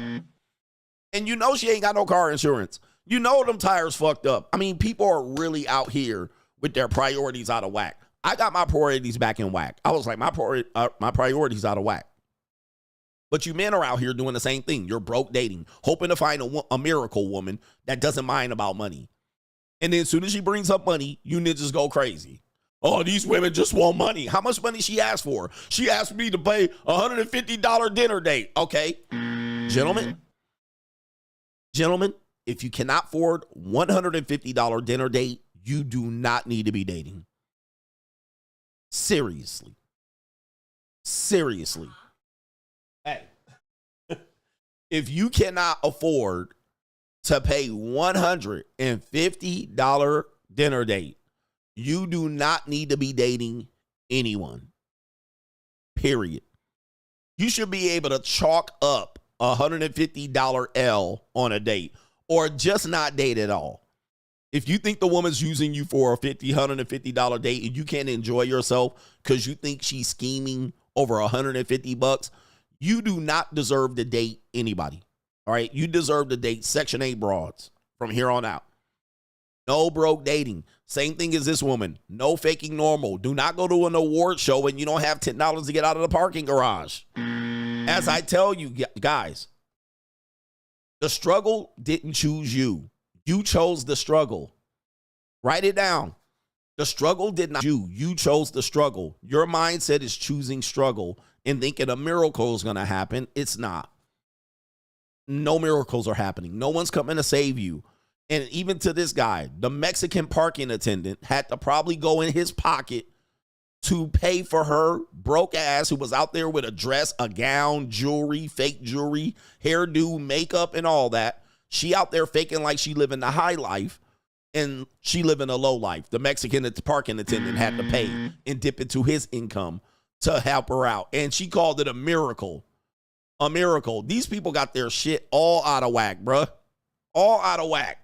For that one time, I went to the NAACP Theater Awards, and I knew I did not have enough money to park. But I guess I thought, I was like, God is going to help me. There it is. Hey, bro. Hey, it's always the God. Sky Daddy. It's always this shit, man. And this woman's going to sum it up later on. People that live like this, you got to get away from them. Listen to me. It might be your mother.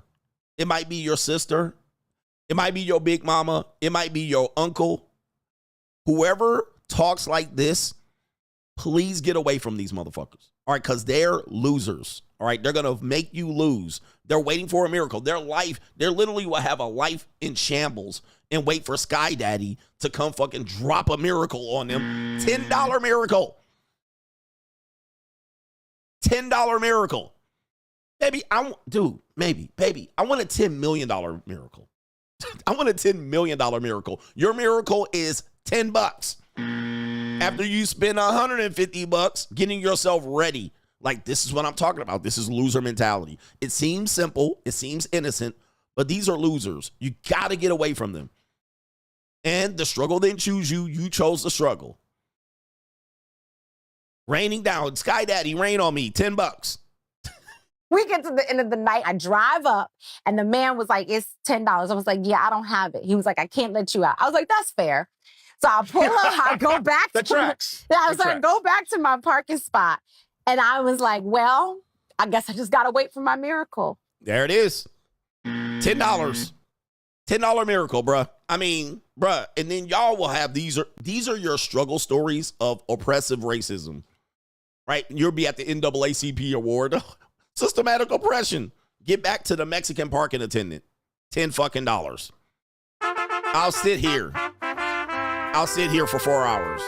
I'll just wait out the Mexican parking attendant. He's got to go home at some point. I'll wait for the shift change. Like, this is, fellas. I mean, listen, I've been down bad, but I didn't choose to continue to be down bad. All right, people are full of these struggle stories, but the struggle stories are them choosing it and them not correcting their behavior. We don't need another hero. All right, we got broke bitches hustling. Broke chick Olympics is this guy is recording a call. Apparently, this is a woman in his life that brings confusion and shit. And it says he's tagged her always begging. All right, how about you block this woman? All right, here we go. Always calling, bro.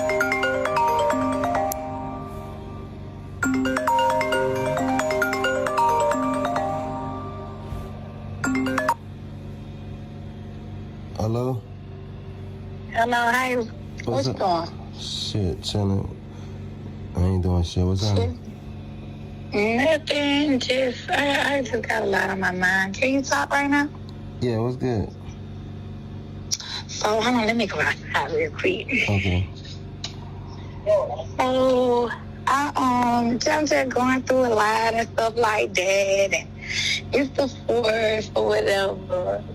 I'm trying to ask you a question. Like, I gotta pay my rent, and these kids go back to school. And I'm just going through a lot right now. What you doing? Like, I don't know. What you mean you going through a lot?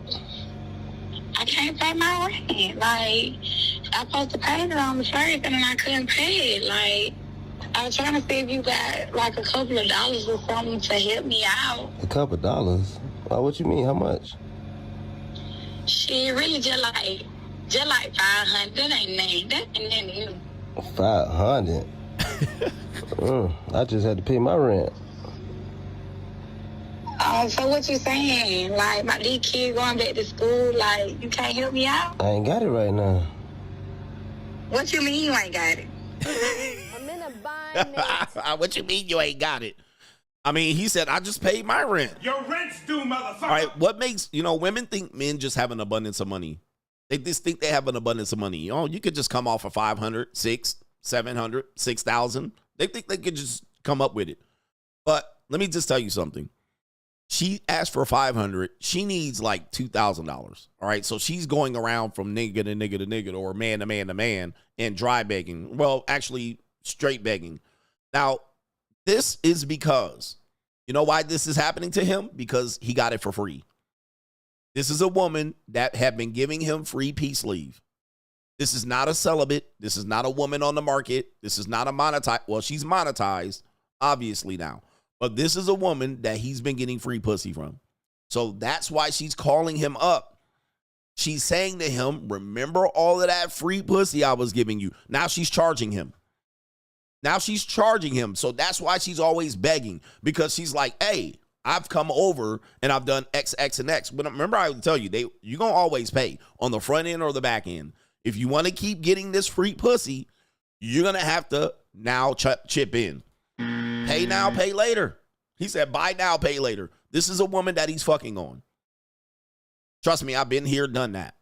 When you are doing that, they're going to come back and ask for these things to be considered. Okay, listen, I'm going to have to charge you now. I'm going to have to back in payment. Now, what he's going to have to do is cut her off, but he won't because he's the type of guy that thinks he's getting punani for free. But now it's time to pay. And if you don't pay, there could be consequences. All right, there could be consequences. I've had women do this where it was some free punani and 2 years went by. And all of a sudden they're moving and they need help. I'm like, why are you asking me? I haven't hit them skins in 2 years. And she's going to say, remember when I used to give you all that pussy? Remember when you used to fuck? It's time to pay. So it could have dangerous consequences. Maybe she fronts you out on social media. Maybe she sets fire to your car. You never know. Look what she did Or to my car. at best, she's going to cut you off. No more pussy. I can't stand this hoe. I can't stand this bitch. Yep. And so, yeah, you ain't not even having sex with her in years. And she'll be like, can I borrow your truck? You'd be like, why? No, I'm not coming moving boxes for you. And she'd be like, remember that time we used to fuck? Remember all those times I used to come over and give you that free punani? Now she's charging you. All men pay. And the reason why he can't hang up is, number one, he's recording and proving a point. But number two, he knows he's going to be cut off. He's going to be cut off of that punani. So he's got to think about it. Should I give her the 500 and keep the free punani going? All right. Yes, indeed. So that's what's happening here, just so you guys know. And he has a whole thing here. Damn, that's a shame what we go through as men. And by the way, this is very much Ebonics. It's a shame what we go through as men. Women think money grows on trees. This girl calling, asking me to pay her rent today, comma. That should be a period, by the way. I told her I ain't got it. So she caught a whole attitude, threatened to block me because I didn't pay her rent, comma, trying to manipulate me to pay her rent. That's called payment. Now you're in the payment category. This is sad. You females should be ashamed treating people like this cause you can't get your way, period, comma. My kings, we deserve better. No more free dates. No more free paying rents. Pay your own rent. There's not a comma to be seen. No more paying for nails. Pay your own shit. No more lace fronts. Get your own fronts. And this woman said, oh, just 500? That ain't nothing. So again, this tells you kind of where men are, where men and women are. All right. If you a boss, $500 is nothing. Now, who am I going to give $500 to? A Strag? Or am I going to double down on some JUCO prime calico? 20, 21, 22, 23-year-old paying her books. Because you're going to pay either way. And this guy admitted that he paid. He's paid for nails and lace fronts. And now guess what? That's why he has always begging. She's always begging because he's always reciprocating. At some particular point, he'll feel guilty and give her some money for some used up punani. For some punani that he already done beat up for free. So there it is right there. Yep, and 500 a day, 1,000 tomorrow. So you already know it's kind of like parasites. You give them 500 and tomorrow's going to be 1,000. So that's why I tell you, man, the dating marketplace is monetized front and back end no matter what. Obviously, he can't cut her off because he has some feelings for her or there's a sex spigot there that he knows is going to get shut off. So he keeps complying and she keeps begging. These are parasites. So $500, you can get a prime piece of oceanfront punani. A prime piece for 500, right? Not a fat Strag. So, yeah, unfortunately, I don't feel sorry for this guy. You guys gonna learn. You guys gonna learn that front end or back end. I ain't got it. Just like you ain't got it, I ain't got it. Man, get off my phone, man. I'm finna block you, man. You gonna block me? Yes, because I don't got time. You can't help me out, nothing. I got to pay my rent. Shit, help me out. You need to help me out, too. What? Shit, it's vice versa. What are you going to do? Bye. You getting blocked. Bye. Get out my All right, so what is he asking for help? What is he talking about helping? You need to help me out. What is he asking for? Pussy. That's what he's asking for. You need to help me out. You need to come drop that neck. Okay, you need to. It's barbecue in there. You need to come lay with me. Essentially, he's asking if you want $500, come lay with me right now. A lot of guys you guys don't realize, guys. All men pay. All men are paying in some sort of way, and you're trying to get around it. And you're living your life trying to get around this when you cannot. You can simply get around it. So he's like, "Come help me out. Come bring them guts." And she obviously doesn't want to do it. Why? Because that would start a new form of payment. That would erase the previous. So You guys are in a messed up position, man. You guys are in a messed up position in the marketplace dealing with broke strags in a way that you think is going to not come back to you. But they always come back. They're always going to charge you. It's going to be a transactional relationship. They're going to charge you in some sort of way. And he got her already saved as always begging. I'm finna block you. Go ahead. This shows he doesn't have abundance either because he's got to keep this around. And he's slowly being bled out dry. Oh, my God. See how these women do? Yeah, see how these women give them what they want, they block you. There you go right there. Jesus, man. Y'all gonna wake up. I guarantee you he's paid more money to that skeezer for a low-life skeezer than he could have got for a prime piece of calico. I guarantee you he could have got a prime couple pieces of prime women that would have came and went. Instead, he probably paid way more into that strag. Who wants to bet me? All right, who wants to bet me? So what do we have to do now? This is how the girls are doing this day. So this is going to lead to the Broke Chick Olympics right here. And we're going to start with this young lady out here. It says, but my sugar daddy has this talk with me every first of the month. Why? Because rent is due. Your rent's due, motherfucker. All right. And she says, Daddy. Get him, daddy. All right, Daddy, do you have any more of those clap cheeks? Okay, daddy. All right there. Do you have any more of those clap cheeks, cuz? I'm in a bind, Nate. All right, it is the new marketplace out here. See, you keep standing up in here talking about your rent need to get paid and your car note need to get paid. Now, the only thing standing between that happening is that motherfucking bed in there. So if you know like I know, and you want to help your motherfucking self, you go in and get that goddamn bed. And I promise you, you're going to leave here with cash motherfucking money. Money, you might be getting ready to go through something, but when you leave here, money going to be one thing that ain't going to be no problem. You might have a sore ass and a sore mouth. Yeah. You don't have no money problem. That going to be gone. That going to be all be over. You understand me? Okay, daddy. Yes, indeed. Yes, I understand. You see, the difference between men and women is that when men struggle, we can't sell punani. We have to go through the struggle. We have to thug it out. When women go through struggle, they can be like, well, I guess I can throw a little. Okay, daddy. I can throw that ass in the circle, all right? It is get 'em daddy season out here. A couple big 800s. You're going to leave with a sore ass and a sore mouth. But at the end of the day, you're going to get them bills paid. And basically, we do have footage of what it looked like as she got her bills paid right here. POV when they come over to Coach Greg Adams' house right here. About to give it to you. Oh. Now you done got yourself in a world of trouble now. Oh. Yeah, give it to me. Oh, no. Make me happy. Oh. Mm-hmm. Oh, Jesus. Ooh. Oh. Hey, that thing good for a beggar. Oh. Bet you won't be begging no random stranger no more. Oh, Jesus. I'm about to give it to you. Oh. Oh, my goodness. Ladies and gentlemen, it is the JUCO. It is the monetized dating marketplace. It is Uncle Earl season. It is Get 'em Daddy season out here. Get him, daddy. Yeah, it is what it is. Okay, daddy. You know what I mean? Hey, you want that buying fix? You don't have to call that beggar. All right, it's pretty good for a beggar out here, all right? But that's the point of view is what they see right there. He gonna give it to you, sweating all over the bitch. All right, that's how I'll be y'all here at CGA house here. Because at the end of the day, we just a special friend. I just wanted to say thanks. I'm glad you came along. Partner, I want to sing a song just for you.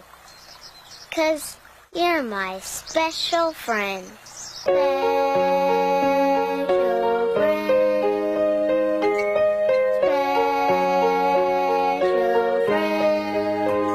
You're my special friend. Hey, shout out to it. Special friend. You know what I mean? The Broke Chick Olympics. It can get solved out here. You know, rent is due out here, and the ladies gotta do what they gotta do. And a couple of, you say 500, you say? I got money. 500, a couple big head hundreds. I think I can solve your problem. I think we can both leave on happy terms. I just think, you know, this is why. Oh, man, it's bad out here. Think of what these ladies, your future wives, have to go see every day when they come to CGA's house and shit. All right, sweating on their forehead and whatnot. all right, glistening to pay the rent so you can take them out on a 150 date next week. That's what you're doing. All right, you're taking them out on the 150 date. All right, but anyway. All right, it's a cold, evil world out here, man. It's an evil world It's we live evil, in. man. I'll tell you, man. Ladies, I feel bad. I feel bad for you. Okay, no, I don't. I don't feel bad. Everybody's got a role to play. Know your role and shut your mouth. All right, we got our brother here. It is Mr. Andrew Grove says, young coach gang members, never, ever, ever loan money to anyone, especially someone you consider to be a friend. You're not getting it back and the friendship will end. You don't owe anyone anything. This is a very, very big lesson for men to learn. We do get hit up quite a bit for, loans and to borrow money and fix his binds.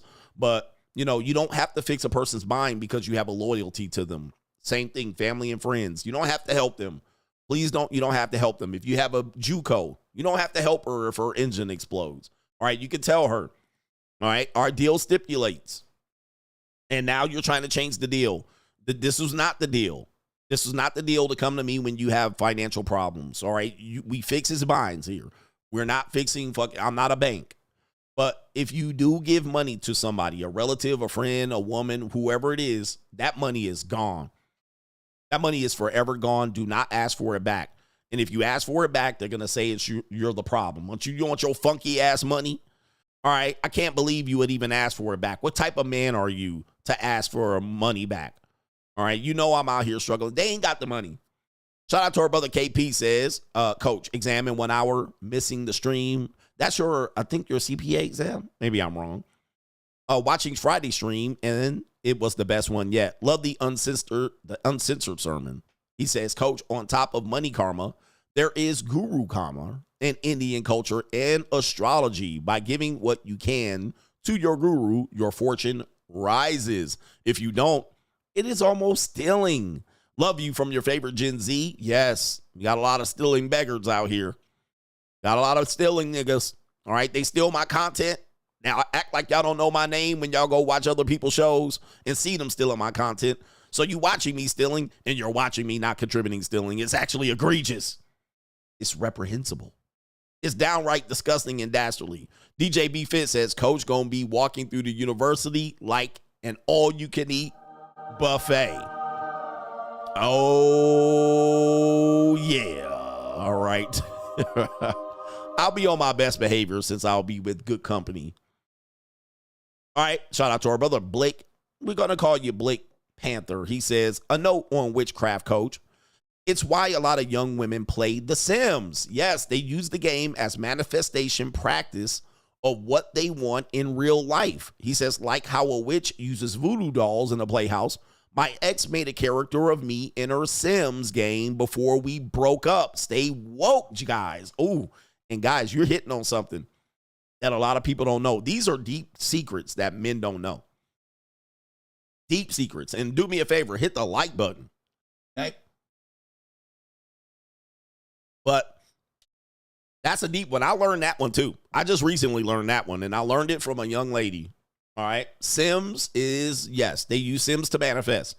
Not just relationships, but certainly relationships, but also manifesting in the real world. They'll do housing, interior decorating, cars, all right, how they want their house. This is a form, to me, it's a form of nesting, but also it's a form of manifestation. And I had a woman admit that she does that with Sims. She does that. She does that to manifest the life she wants. And yes, she will put characters of intimate partners, men, boyfriends and shit, and husbands in those games. Yes.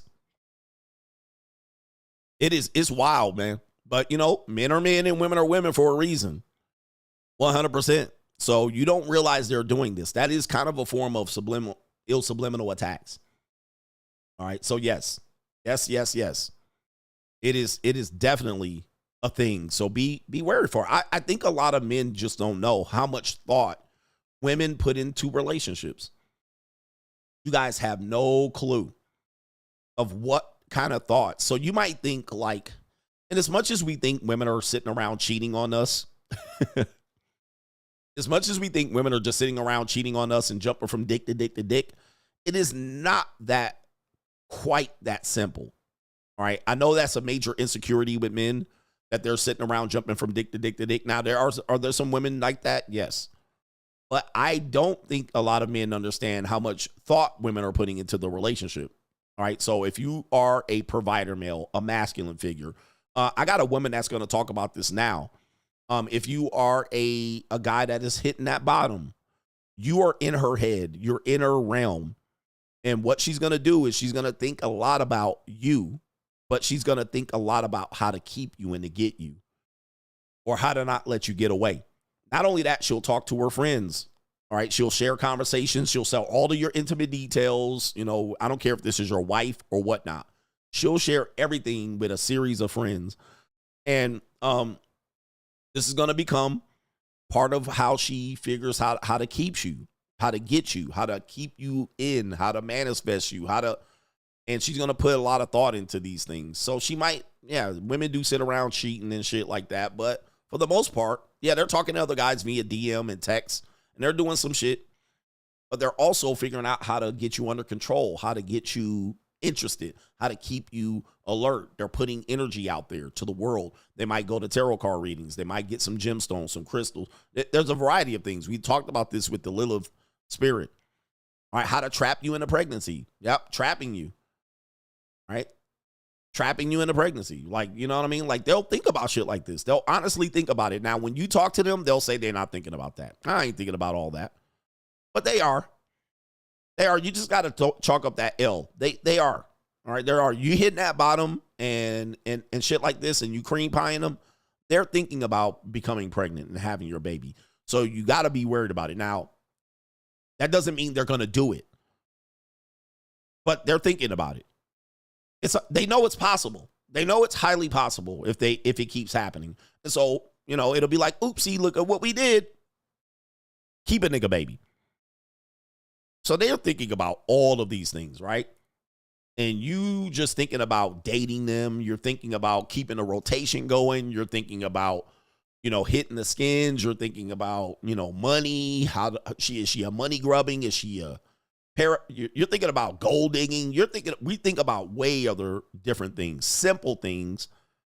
And they're thinking about way more complex things because they're women. That they have way more to lose and a lot more to gain in a relationship. Way more to lose and a lot more to gain. We have money to lose. That's what we're thinking about. We're going to lose our community property. We're going to lose our house and our car, everything we worked hard for. Women, they're going to lose their body, right? They're going to lose their reputation socially, depending on their alignment with you. They're going to lose time. They're going to lose a lot of shit. And they have a lot more to gain. They can get a family, a baby, a house, support, security, family. Did I say that? Kids. Okay, financial support. They got a lot more to gain, which means a lot more to lose. We typically try to not lose $150 out here. Right? You know, she has a baby by you. That means another guy might not date her for the rest of her life. She has a lot to lose. But she's also, she's going to lose her youth. She's going to lose her prime attractive years. She's going to hit the wall. Going to lose her looks. Right? You know, if she invests in you, she's not going to be able to invest in building a career for herself. So she lost that window. So she has way more thought that she puts into these things. And we're just going to fuck and play video games. Fuck and go play basketball. We're going to fuck and go to work. And hopefully she don't fuck nobody else. That's what your whole thing is. And you're like, hopefully she don't marry you and divorce you. So yeah, it's a lot more complex for them. That's why they put more thought into it. Shout out to G in the building for the support. And shout out to our brother here. Hello, coach. It's King K. I'm a supporter and I need help. He says, when I send my chats in the live stream and then refresh, my message vanishes. He says, I send chats, but it vanishes. Am I shadow banned by YouTube or the mods? Help. I'm also on Discord. All right, so I can possibly help not during the show to see if you might be banned. Maybe you got sniped. Maybe you got sniped in here. Maybe you were talking shizzle. Were you talking shizzle? You might have been. Okay, I could check it out. Check it out. Let me see what's going on here. Woo-wee. All right, I see what's going on. Let me get back to the show. Oh, that was supposed to be banner change. It's okay. We'll do it live. What do we got next? It's an Evil World in the main event. We got some secrets coming up. We're at the 2-hour mark, so we're doing good on time. How about that? All right, how about that? Before we do that, I got to stretch my legs. Pause. So we're going to take a pause. For the cause, hit the like button. Has the modern dating landscape confused you? Have many of the standards that you heard you're kind of tired of hearing about, and you're wondering, what does it all mean? Well, look no further. Join us talking about the monetized dating marketplace right now on Locals, and it is CoachGregAdams.locals.com. You can create a free account to join the conversation between the Coach Gang members, but also on Sunday, we do a live stream demonstrating all aspects of the monetized dating marketplace, and coming soon in 2025, you're going to have access to a sample of the monetized dating marketplace course where you can get information related to how to participate in the monetized dating marketplace and or how to understand it, so you're not out here spinning your wheels trying to figure out how you're going to best deal with the monetized dating marketplace. Listen, everything and every aspect of dating is monetized. We just want to relieve the frustration that you might have about it. So the best way to do it is make a free account right there on Locals, CoachGregAdams.locals.com. You can get access to those live streams, but create a free account. Just join the conversation. I am the only one covering this conversation from this point of view. And yes, I am ahead of my time. Get ahead of the information before you're priced out. Priced out. Coach, these women are using us for money out here. It's an evil world we live in. It's an evil world we live in. Check out this young lady right here. This is the desirable truth. What you're going to hear and see, ladies and gentlemen, is going to be the desirable truth reporting live from the JUCO. These aren't JUCOs, but you can tell these are skeezers. All right, they're dressed like skeezers out here. There you go right there. These are very young women. I would say probably no older than 22. They're on the young side, and you can tell they're young and dumb. This is what skeezers dress like. And their voices are going to be manipulated. They obviously probably did not want to appear on this video. So you see that the eyes are blacked out. They have a bar across the eyes. You can't identify. And you're going to also hear the voice is going to sound very masculine. That is not her real voice. A lot of guys are going to get distracted by this one. And you're going to hear more like a manly voice on both of the young ladies. But their voices have been disguised. I have to say this because there's a lot of people, there's a lot of men that get sidetracked. They're still going to be like, that's a man. Completely losing the goddamn plot. So I have to say that before, because there's a lot of elementary Mickey Mouse niggas that still watch me, and they're going to get lost. That voice, their voice and their appearance have been disguised. All right, so now let's talk about what happens here of a lot of these young women. These are the young women, future wives, and the decisions that they make. But when they fuck around and find out, FAFO, they will find you later on. And that's you. All right, so later on, they will repackage themselves as good women, career-oriented women, but Pookie done ran through them. Pookie done ran through them between the ages of 16 and 21. Then they'll come discover themselves, maybe redirect their lives. They'll say they were young and dumb. They'll find you or find the JUCO, and then they will try to marry you. And that's you. All right, so here we go here. Let's see what this young woman's going to talk about. Definitely got a Pookie in her life. Take you on a first date. Would you want it to be something casual or fancy? Casual. I don't really do dates. I don't like meeting new people. Ever since I got my hair broken once, never again. I don't go on dates. Well, how did he break your heart? He just beat me. That's it. He didn't let me go anywhere. He pistol whipped me. He broke all my phones. Okay. How long were you with him? 3 years. What gave you the courage to leave that situation? I talked to him and I still want to get back together, even though he fucked every friend I had. He insulted me in every way. Now it's to go back. What's making it so hard to leave? The dick and the love.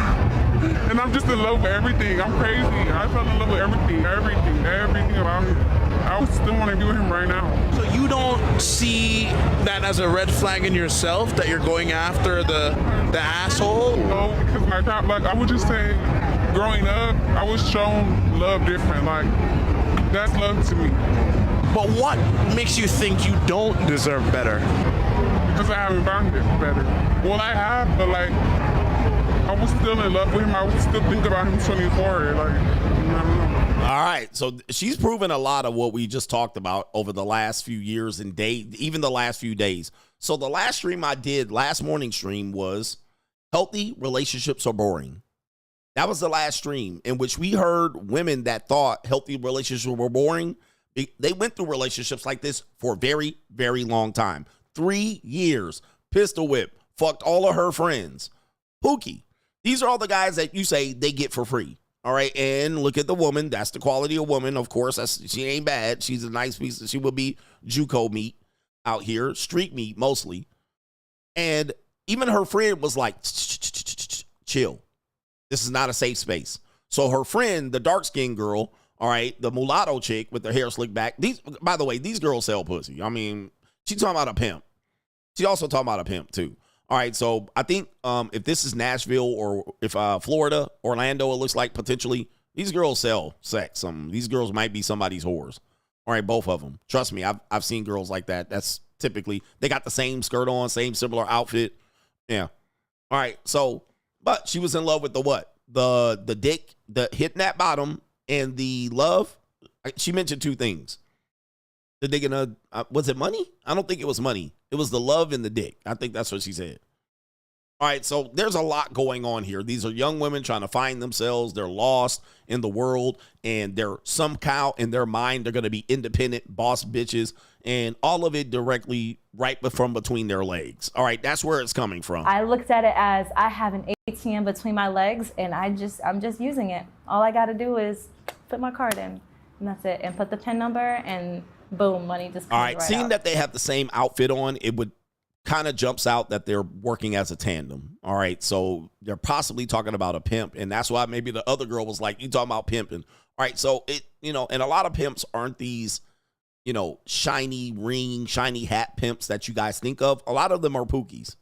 All right, boyfriends. They're boyfriend lovers. They're not these guys sitting around in a pimp chair or in a big Cadillac waiting for hoes to pile money on them. They're normally like a boyfriend, a regular looking dude, a pookie, or something like that. So they're using even Andrew Tate was described as attracting his girls with the lover boy scandal. I'm a lover boy strategy. I'm going to love you. You're going to be my girl. And then you know what? You want to make some money. You want to make $10,000 a month. Go out there and work these streets. If she really likes him and is dealt with some abuse or trauma, she'll go out there and sell that leg. All right, she'll go out there and sell that leg. So that's what you're hearing here.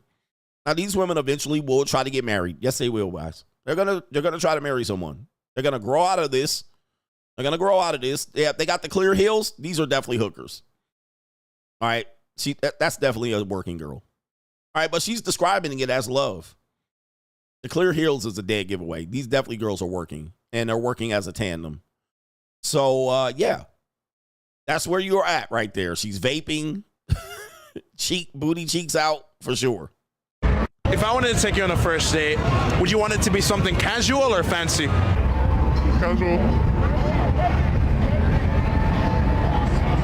I don't really do dates. I don't do dates. I sell punani. All right. My pimpin' boyfriend. Yep. I don't like meeting new people. Ever since I got my heart broken once, never again. I'm going on dates. Well, how did he break your heart? He just beat me. That's it. He didn't let me go anywhere. Yep. I mean, just go outside and work. He probably over here. Now, look at the girl right here. Watch this. It tells you that somebody said stage. No, guys, the world is not a stage, you guys. Some of this stuff is real life. Let's see her. Watch her. She could tell she's talking about her pimp. Or her pookie boyfriend. She's going to try to stop her. He pistol with me. He broke all my phones. Okay. You see that? Okay. Why? Because she knows. She knows who the person is. She knows what she's been through, and she's possibly dealing with the same person. Okay. Not a safe space. Okay, you're telling too much. So this is where some young girls go. That's where they go. And a lot of you guys are wanting women like this. You want to time with them. All right. You want to be intimate with them. You're wondering why they acting funny and goofy, why they like pookies. All right. Why they deal with sugar daddies, why they're monetized. Okay. These are the streets, guys. These are the streets. In these streets. The streets are cold, man. It's a cold, evil world out here, brothers. It's an evil world we live in. I know women like this, and I've known them like this for many, many years. And yes, these women do get married. Some men marry them. And that's you. Or they attempt to become married. So that's called the spectrum, right? The spectrum does come out. All right. These girls will go through this. Even if they go through a bad relationship, it's all the same because that guy still had access to her body. He would abuse her, choke her, beat her up, take the pussy from her, and nut and get up. And she will let this happen over and over and over again. And these women will later on come up into you and be like, hey, let's get married. And that's you. Yeah. There's women like this that at 16, they got pregnant and had an early termination of pregnancy. Not once, but twice. On some Pookie nigga. They will try to get an allowance out of you and make a wife for, And that's you. They'll try to be your wife. And they'll be they'll be dating you. They'll be doing all this shit. And you're like, what's wrong with this bitch? Why is she acting funny? Most of them have lifelong traumas from their younger years. Right? This is why it's important. You got to hit young ladies before they're 12, the young women in your life before they're 12. You got to put them on game because once they turn 13, all the way to 28, it's going to be anything fucking happens. Anything goes. And then once they turn 28, they kind of wake up. And then they try to figure out how to fumble, how to make the best out of their life that they fucking flush down the toilet. All right? And that's you. All right? And so they'll just act like, well, it was out in my younger years. And I did a little prawn. I stripped a little bit. I had a little pimp one time. And they'll try to marry you. And that's you. I ain't lying, bro. It's a real in the field out here. It's real in the field. And she'll be still somewhat attractive, right? And you'll be like, damn, how people miss out on this? How people miss out on this? How did I get so lucky? You didn't get lucky. She looking for a sucker MC. She looking for a trick. She looking for a sucker. That's why it's that's you. And that's you. It's an evil world out here, bro. It's tough out here for men to figure this out. Uh-oh. Damn, I was going to share this. Okay, I did find it. And let me play this again so you guys can understand it. This is why, again, I'm trying to bring home all the talking points. This is why men say women hit the wall. This is why men say, like, women are leftovers. This is why men say things like, I only date women 18 to 28. Because the reason why is most men internally know that women do mess their lives up. If they're still single after 28, they have gone through a hell of a lot of dick and they have made a lot of bad decisions. So what you're picking up is the repackaged version of that woman, the mature version of that woman, slightly mature. So internally, what rings in your head, no matter what age you are, is that a woman from 15 to 28 has done over 15 years plus years of damage to herself. Way more damage than you could have done. All right. And you're like, I'm picking up these straps. I'm picking this up. I'm picking up the tab. I'm rescuing this woman. I'm picking up all these bad decisions and shit. Right? You like, hell no. Hell no. All right. So let me see if I can pull this up. That's why men have this idea that women are leftovers in a sense. They're not leftovers, but they know that this is a scam. Okay. Here we go right here. Like I'm getting the raw deal here. A secret that many guys don't know, especially in today's day and age, is that women love nice guys. We may not understand how much we love and appreciate them until we're a little older and we've gotten that sort of asshole phase out of our systems. I'd say by our late 20s, early 30s is the point in our lives when we're just exhausted by the jerks and we have no time in our lives anymore for them. So we really start looking for men who we know will be great long-term partners, aka nice guys, right?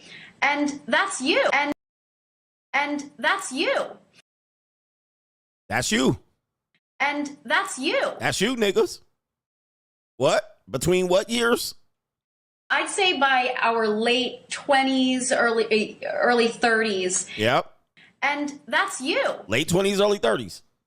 That lines up exactly what the so-called manosphere and red pill says. They will fumble around with the jerks, exhausted by the jerks. I'm tired of getting choked and beat out and pistol whipped by the jerks and him just stealing punani and doing nothing for me and giving me nothing, skeeting in me, cream pieing me, making me get an abortion at 16. And then you know what? I need a real guy. I need a man I can look up to, a mentor. I need a guy that can really, all right, late 20s, early 30s.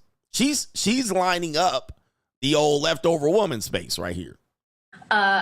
I'd say by our late 20s, early 30s. Yep. And that's you. Right there. So it's time to settle. Is the point in our lives when we're just exhausted by the jerks. Oh, exhausted, huh? Exhausted by the jerks? Trying. Hey, handsome. Hey, handsome. Hey, handsome. That's what you're going to hear. Hey, handsome. All right. And she ain't dealt with no handsome man. She dealt with pookies and no good niggas. Hey, handsome. And that's it's you. trying to talk nice to your ass. All right. Right here. Oh, we're exhausted by the jerks. Wait, from 15, it took you to 15 to 30 to figure out that you're exhausted by the jerks. And that's you. 15 years. It took you 15 years of fertilized punani. Fertilizable punani of sexual prime. And yes, 15 is when a period can happen, so they can have babies. And a lot of them, that's when most of the abortions are happening, unfortunately. 15 to 20. That's the data. All right. But, yep, it took me 15 years to figure out. And that's you. 20s, early 30s is the point in our lives when we're just exhausted by the jerks and we have no time in our lives anymore for them. So we really start looking for men. All right, preying on men. We start preying on men. Hey, handsome. We start being a predator. We switch the guys. Oh, I like a guy like this. No more of these guys. All right, now what I'm going to do is go get the lames. Let me prey on this guy. Oh, he's got his life together. Hey. And that's you. And they'll cozy up next to your ass like they doing you a favor. You're like, what? I think we could go the distance and get married one day. What, bitch? All right. Yeah, I'll be nice. And they'll lay there and they'll suck your dick a couple times and they'll give you a couple pieces of layaway, throwaway punani. And they'll be like, let's make this official. Right there. And that's you. They think you're lucky to have them. Oh, he'll be lucky to have a girl like me. They think they're doing you a favor. I'm like, what? I can get 50 of you for cheaper.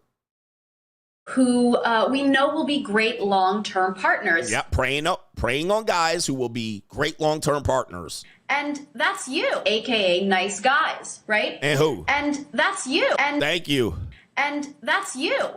Alpha fucks, beta bucks. This is what these young guys are talking about. This is nothing new under the sun. This is where we're at. So when they go and repackage their punani and go to church and be a born-again Christian, they'll do it. They'll go through their soft girl era. They'll be a celibate. They'll go through their spiritual journey. They're just positioning themselves for suckers. All right, AKA and that's you. Long-term tricks. All right, this is what's going to happen to these young ladies right here. All right, these are going to be future wives. These are going to be women that are going to say, hey, I'm wife material.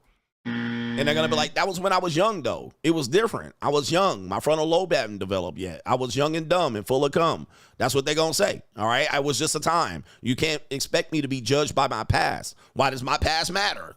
Do not come. Yeah. Do not come. I'm going to come. All right. All right, why does my past matter? All right, my past was before you. All right, let's go to the next one. It's the evil world we live in. This is a woman that says The Ratchets are wrong. The Ratchets are wrong. Now, as she's saying this, just substitute Ratchet for Bama's, all right, or pro-blacks. But that I tell you earlier, whatever pro-blacks do as a plan, it's the fucking wrong plan, all right? Let's do a subliminal message at the Super Bowl, and we'll tease the white people, and we'll talk about how America's done and white supremacy and pro-black shit, all right? It's always dumb. So she's going to say why the Ratchets are wrong.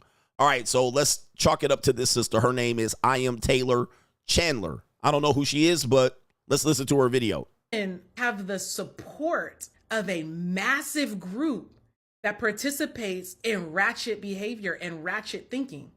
Now, white, Asian, and Hispanic, they got ratchet people, but you had to go away from the group to do that. They don't house you. They don't nurture that. The Black community, the massive group accepts it and nurtures it. It's totally backwards. Rather than sending the ratchets away, the massive Black groups bring the ratchets. There's a safe space for them. When they're confronted, you look like the minority because you are the minority that confronts that culture. Right. And they're the majority. This is the only group, this is the culture where the ratchets has the power. Socially, the nerds, the high value minded people. When I'm talking about high values, I'm talking about pro-social values, generosity, respect, honor, faithfulness, kindness.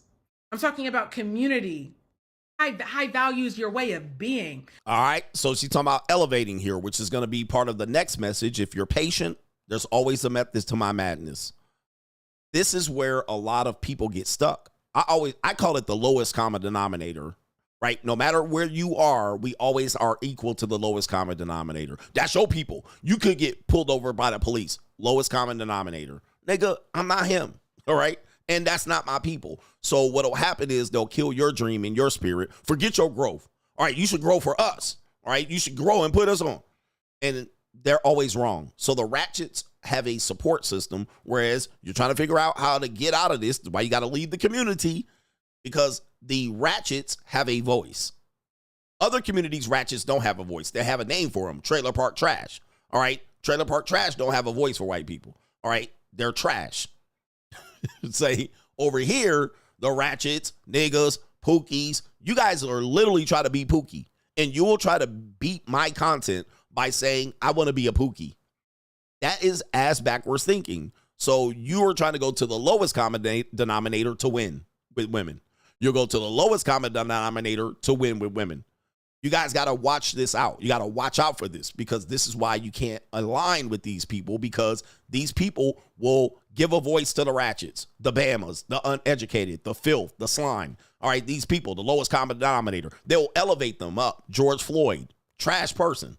Trash individual, and they will literally make you feel bad for calling that man a trash individual. All right, and they will want you to motherfucking put him on the pedestal like Martin Luther King. These are losers. These are fucking losers. This man should not have a voice. All right, he should not be pedestalized. But I'm supposed to feel bad that he's a fucking crackhead fentanyl fiend that got snuffed out by the police. Either way, it wasn't gonna be me.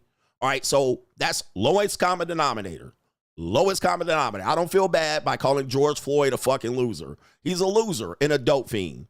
All right. He's nothing like me and nothing like I will ever be. And he is not my people. You have to elevate above that, because the Ratchets are always wrong. They're always wrong. They always want to put you on the lowest common denominator level instead of elevating you. You have to elevate yourself out of it. So what she's speaking is truth to power. Okay. All right. The people like us, we in the Black community are the rejects. In other groups, the Ratchets are the rejects. In other groups, that's for entertainment for them, that they go home doing the right thing. The smart people are elevated because they know you're the key to our progress. In our group, the smart ones are rejected. Yeah. So if you smart, if you thinking with your eye open and you're not doing what they call subliminal messaging, all right, pandering to the low lives, all right, if you're not doing that, you're the wrong person, and they ostracize you. This is why you got to get out of this community. There's no community. It is a facade or a facade. You have to elevate out of that, because they're going to elevate low lives in front of you.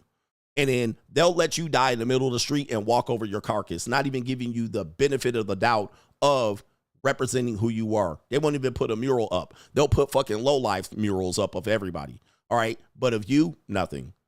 All right. So you got to get out of this particular mindset. They have nothing for you. If you want to be better, they have nothing for you. They'll criticize your son for getting a scholarship to a university, and they will fucking hate on him. Right. They'll hate on them. That you got to elevate above this. All right. It's a sad reality. This is I Am Taylor Chandler is her name. I don't know any of her content. All right. First time I'm seeing her. But you got to separate from this group. This is a low-life group. Right. They have nothing for you. And all of their solutions are centered around elevating the lowest common denominator. It's never elevating the top, the talented 10th. It's never elevating the top and making the lame people the winners. It's always the low lives that are supposed to be elevated and helped up and propped up. All right. Unfortunately. They think you trying to, oppress them. It's interesting. You so backwards. You think we trying to oppress you. We trying to free you. Yeah, of course. And they don't want to be freed. They want to stay back in their muck and mire. They want to stay on the porch. All right. They want to stay on the porch. They want to stay on the stoop. And they want to sit around in the parking lot for 4 hours because you don't have $10. All right. All right. That's what they do. All right. And if you're not doing that and you're elevating yourself past that, they're going to drag you down with it. It's the evil world we live in. It's an evil world we live in. I had another clip associated with that, but it's not in my order of clips. So I'm a little bit concerned here. What happened? All right. What happened? Let me see if it's in another order of clips. Let me see here. Huh. Okay. I don't know where the clip went, but I have one. All right. Let me see if I can have it because it meant to go along with that stream right there. Maybe it's on. Okay. I'll have to find it. Oh, here it is right here. This is the one right here. Let me see if I can copy and paste it, and then we'll go on to the main event. Here's the clip. It's a Ling talking right here. Now, don't try to change people. Don't try to change people. Here we go. I forgot to add one last thing. If you're at this level of consciousness and you're talking to someone at this level of consciousness and you're trying to reason with them, you're trying to get them to see, for example, the people who love them in their life or the abundance that they always have access to, like, it ain't gonna work. You are speaking a completely different language. You're speaking a completely different energetic vibration, energetic frequency, and therefore you're speaking a completely different experience of life. And so, don't expect them to understand. Don't judge them for not understanding.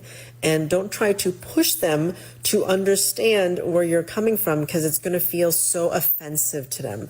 And they will probably retaliate. Just like you'll see after the election, no matter who wins, you're going to see a mass level of retaliation because that's what happens when people are at a level of consciousness where it's basically about conflict. So the best thing that you can do is not engage in the conflict, but really continuing to truly live the values of your higher level of consciousness, which is understanding, which is love, which is just living your life, not engaging. And then at some point, they might begin to see you as an example of why is that person so embaldered? Why is that person able to live in the same world I'm in, but they're able to have peace and to thrive? And that's the best thing that you can do to actually shift the collective energy, is actually staying in the field of love, staying in the field of compassion. All right. She going off on love and compassion there, but shout out to her. You got to walk away. At some particular point, what you see me doing, I'll walk away from this. All right, and I'll focus on the talented 10th of the CGA community.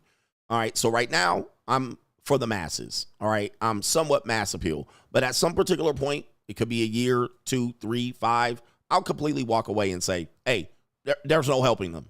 There's no helping them. Even the people here, the freeloaders, there's no helping them. You're never going to see it. You never made a move. You doubted me. All right, I'm just going to focus on this group of men. All right, I'm the same way. I have to consider myself, but I'm putting on right now. I'm making content.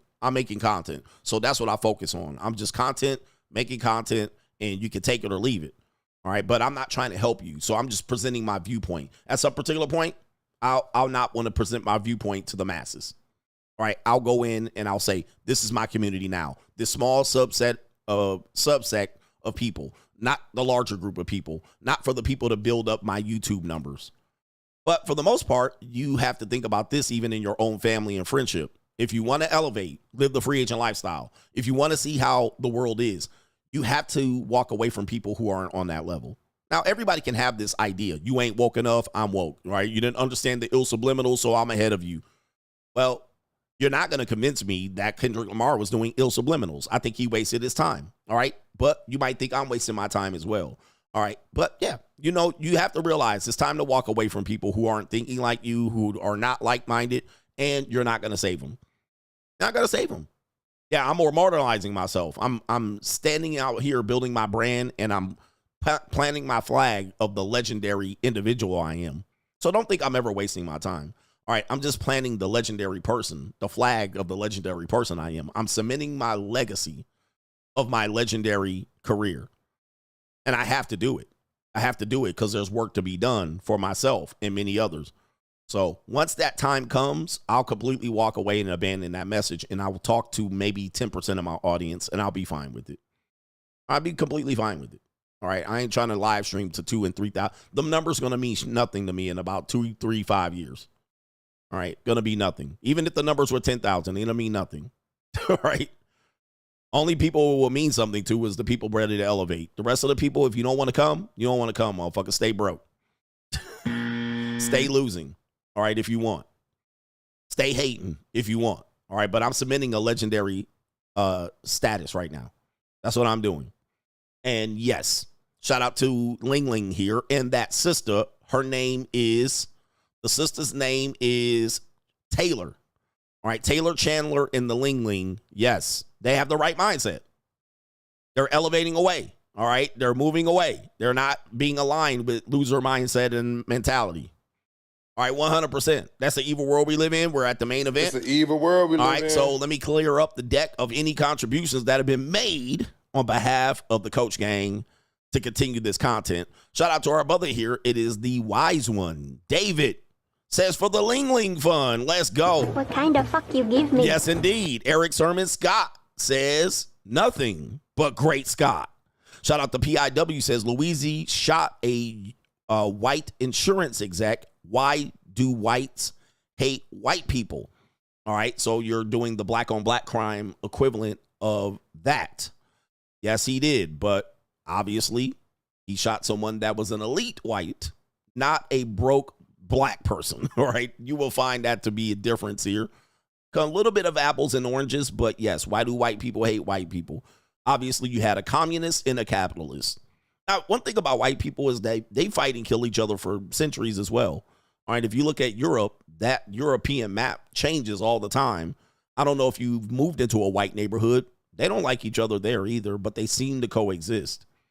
All right, but they will find themselves in lawsuits with their neighbors over a tree being cut down.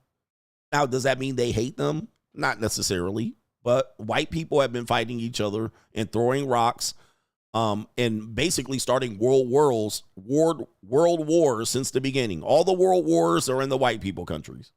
All right, so white people been a barbarian from the long time since they came out of the caves and hills of Europe. Does that make you feel better?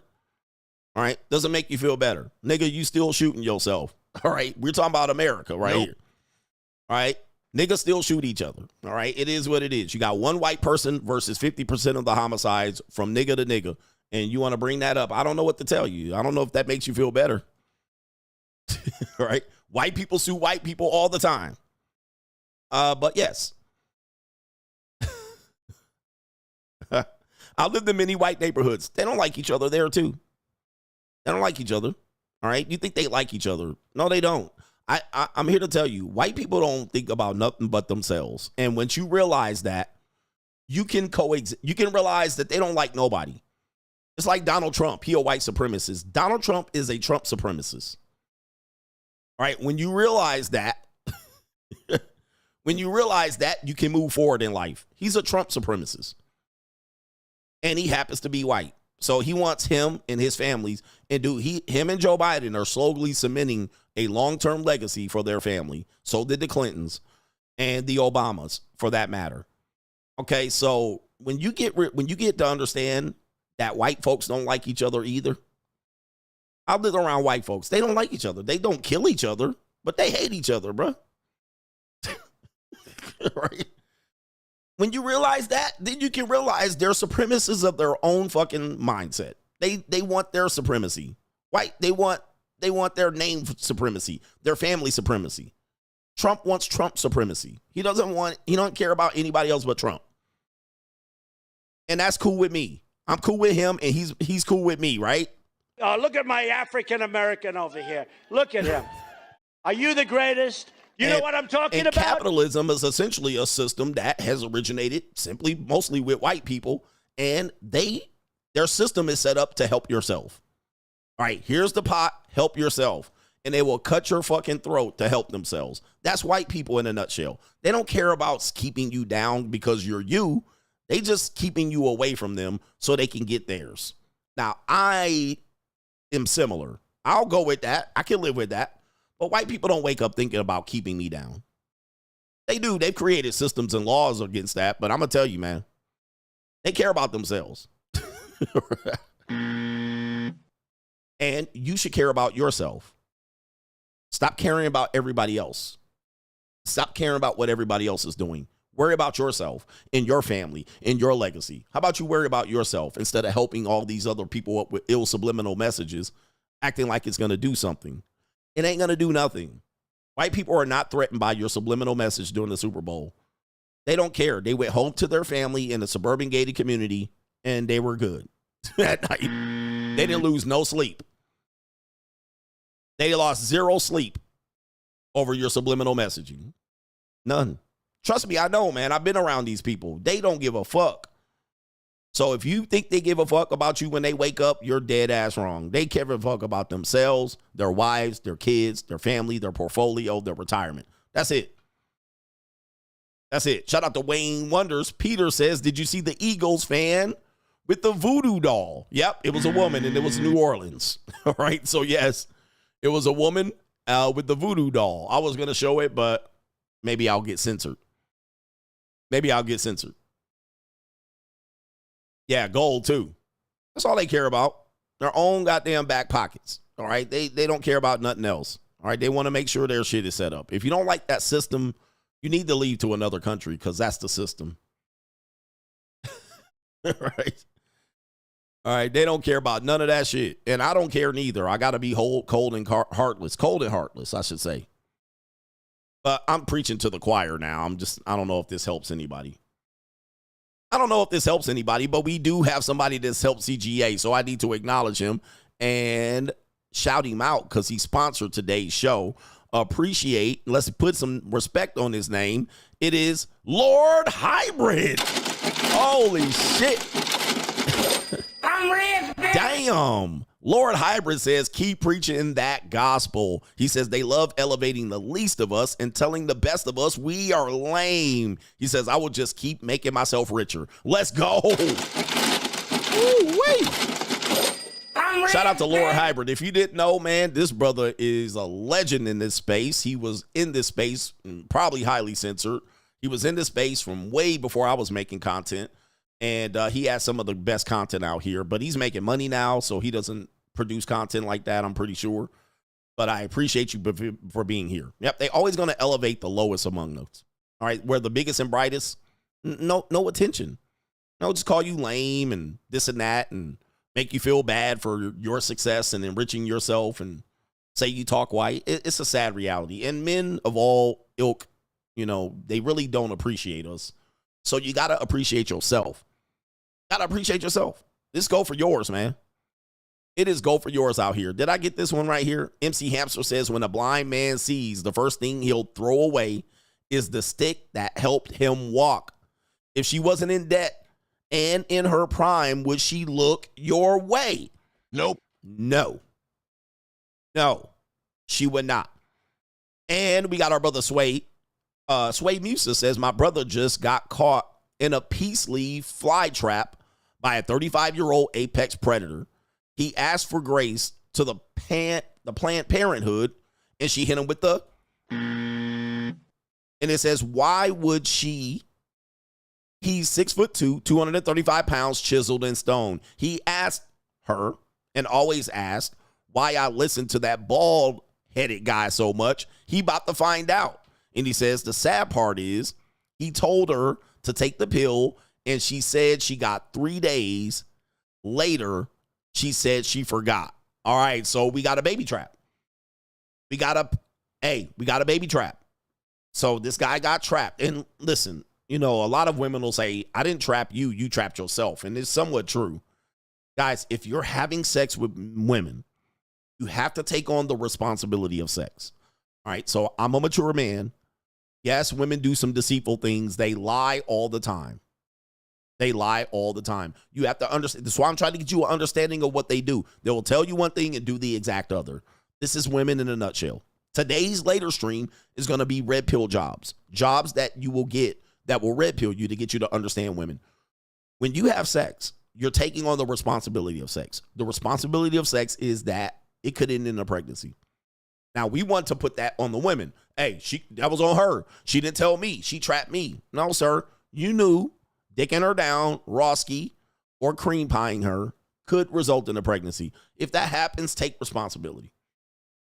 Take responsibility. You know she was giving you that, inviting you over. You got a baby rabies woman, end of her fertility wall. This is why I don't date women, because they say half your age plus 7. I disagree, because that puts me in baby rabies territory. Shout out to Sandman and TFM. A woman that is more likely to throw a Hail Mary buzzer beater baby is a woman 32 to 40. Okay? And that's the age y'all say I should be dating. Half your age plus 7? Nah, bruh. A woman in her 20s ain't trying to fucking get knocked up like that. All right? She's trying to live her best life, skeezing out here and hustling. Now, yeah, she could, but a woman 35, no kids, or her last marriage, she on her last attempt before her fertility wall closes up. All right, now she let you cream pie her, and you like, I hope you on the pill, and you cream pied her already. And she just inviting you over. Come on over, come on over. Remember when I tell you, all men pay. So you think because you're not paying up front, you're getting it for free. Well, that's sometimes. But Chad thought he was getting it for free. And he kept going in there, hitting that bottom. And she said, might as well have a baby on him. Now he's trying to get her to take the baby out. No, I don't want a baby. Too late. Too late, man. That's your life, bruh. Sex requires men and women to be responsible for their genitalia. Be responsible for your genitals. Sex is a very, very high consequence activity. You must protect yourself. And if you don't, you just live out the consequences. Okay, the consequences are real. All right, so now he's trying to beg and plead to the symphony. 6'2" Chad, 235, chiseled in stone. Now about to have a, fourth and 30 baby. 4th and 30. Now she about to have what? A kid all the way up until they 50s. This is a long-term consequences. You can't fucking try to figure it out now. Why do these women do this, coach? It's too late. Now you're going to find out the consequences of sex. You're going to be paying child support for the next 20 years into your fucking 50s. Imagine this, bro. One of the reasons why I developed the free agent lifestyle is because I said, you know, when I got divorced, 35, 36, going through the divorce for many years after that, I literally did the math. And I said, bruh, I could be paying child support if I get another woman and marry her. If I choose the life of blue pill. Get another woman, you know, don't be bitter and hurt, find another woman, fall in love again. If I did that, I would be paying child support till I'm fucking 62. Okay? Instead, I chose the path of the free agent lifestyle, and I said I could be done raising kids at 49. Okay? That's a fucking win. Now, any other kid I have after that, these bitches know I ain't raising the goddamn kid. All right, I'll pay the check. You ain't living here. But also get your vasectomies if you don't plan on having kids. That's a part of the long consequences that you take of having sex and unprotected sex. So I said, I can get married again, start another family, but I'm going to be out here fucking raising kids until I'm mid-60s. Or I can just free myself. Free your mind. And I could just be free. And I'm 49 years old. My son turns 18. My daughter turns 19 this week. My son turns 18 in June. I'm done. Nope. Done. I'm done with the bullshit. I'm done with the rigmarole. I'm done with the family court. I'm done with the marriage industrial complex. I'm done with love and romance. I'm done with, babies and diapers and raising kids and soccer practice and football. I'm done. Done. That's free agency. But there's dudes that will double and triple down. Now I can travel wherever I want to go. I'm leaving for Costa Rica tomorrow. All right. And I could just fucking dip. Right? Done. Instead of trying to find love and find a partner and not be bitter and hurt and just open my life to the possibility of finding the woman of my dreams, I'm done. Dream's over. Dream's over. Fuck it. I'm gonna live my goddamn life. All right. I want to get away. I want to fly away. Yeah, yeah. All right, Ray. He said, daughter may bring baby over. I ain't raising it. All right. I ain't raising the motherfucker. All right. It's over. Hey, I want to get away. I want to get away. Yeah. Cook. What about grandkids? What you want me to do? I ain't going to be no granddaddy sitting in a rocket chair. All right. All right. Bring them over for a weekend. Then I'm going to motherfucking Thailand. What the fuck? All right. Hey, you can bring them babies over, or you can send them to Thailand, because you know what I'm going to be doing? I'm going to be fucking Thailand chicks. That's what I'm going to be doing. All right. What kind of fuck you give me? From about age 49 till I die. All right. That's what I'm going to be at right here. 49 till I die. I ain't going to be fucking taking no kid to no goddamn baseball practice. All right. You got baseball practice, 59 years old. Hell no. I'm going to be out here talking about some, all right, I'm hitting the plane. American people, 8 kind of fuck. Love fuck, hate fuck, sex only fuck, breakup fuck, makeup fuck, drunk fuck, buddy fuck, pity fuck. All right, yeah, I'm going to be doing that the rest of my fucking life. All right, I'm free. All right, look, this is your boy out here, right here. Greg Fu Young out here. I like to get dominated. I cook, I suck, I shut the fuck up. Yeah, down there. I cook, I suck, I shut the fuck up. Yeah. I like to get dominated. Yeah. That's what I'm going to be doing out here. What kind of fuck you give me? Yeah, Greg Fu Young in the building. 49 till I die. American people, 8 kind of fuck. Love fuck, hate fuck, sex only fuck, breakup fuck, makeup fuck, drunk fuck, buddy fuck, pity fuck. Greg Fu Young out here. Let's go. I like to get dominated. Yes, indeed. Y'all don't want me to live that life. Y'all want me trapped in the motherfucking marriage, second divorce. Hell yeah. Let's go. What kind of fuck you give me? Yeah, it ain't even Takeout Thursday, bruh. It is. There we go. I cook, I suck, I shut the fuck up. That's right, till I die. All right, let's go. Hey, it's Thursday. We doing it. Let's go. I'm free. I like to get dominated. I like to choked, whooped, spanked, told what to do. I need a man to take charge and let me just, be goofy. It's the free agent lifestyle. I'm gonna take my bitter and hurt ass around the world and Anyway, let's get to the main event here. I know, man, we messing around. Let's do it.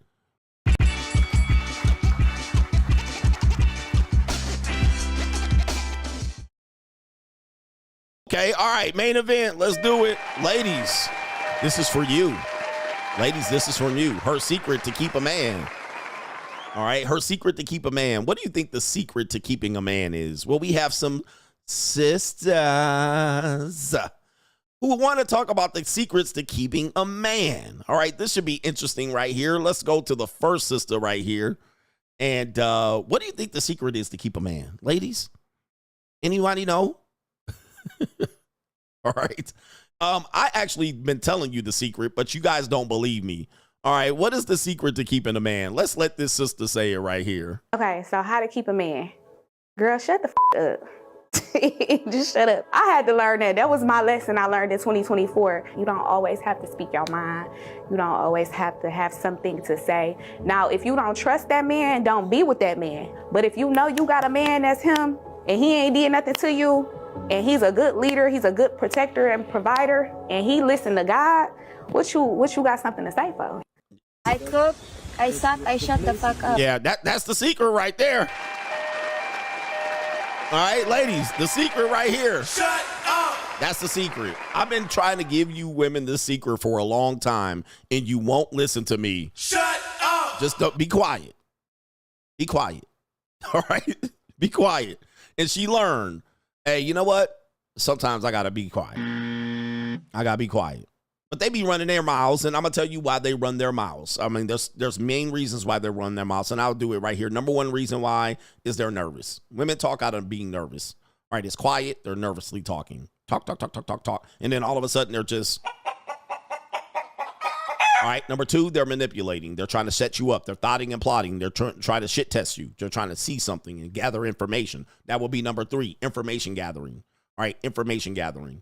They're like, let me gather information from you. And so they'll continue to talk. They'll even ask you questions that they want you to ask her back so she can give you information to gather more information, intel. All right, number four is they don't feel secure, right? So they have an insecurity. And so they'll use this conversation to try to transmute the insecurity to you. I don't feel safe, all right? There's another bull in the ring. I'm thinking of another man. I'm thinking of leaping, all right? I love you. Do you love me? So these are reasons why they talk, and it's hard to get them to do this. It's hard to get them to do this right here. Shut up! All right, but most of the time, we just don't want y'all to talk too much. You know what I mean? I cook, I suck, I shut the fuck up. All right, we just don't need all this talking because most of the times it just brings problem. It stresses us out. All right, because we're men of few words, and they're women of many words. So they're trying to, normally they're trying to diagnose a situation and manipulate you, meaning that they pre-program the conversation and they're going to ambush you when you're not ready. That's manipulation, right? She's thought this out for several days and she says, you know what's funny?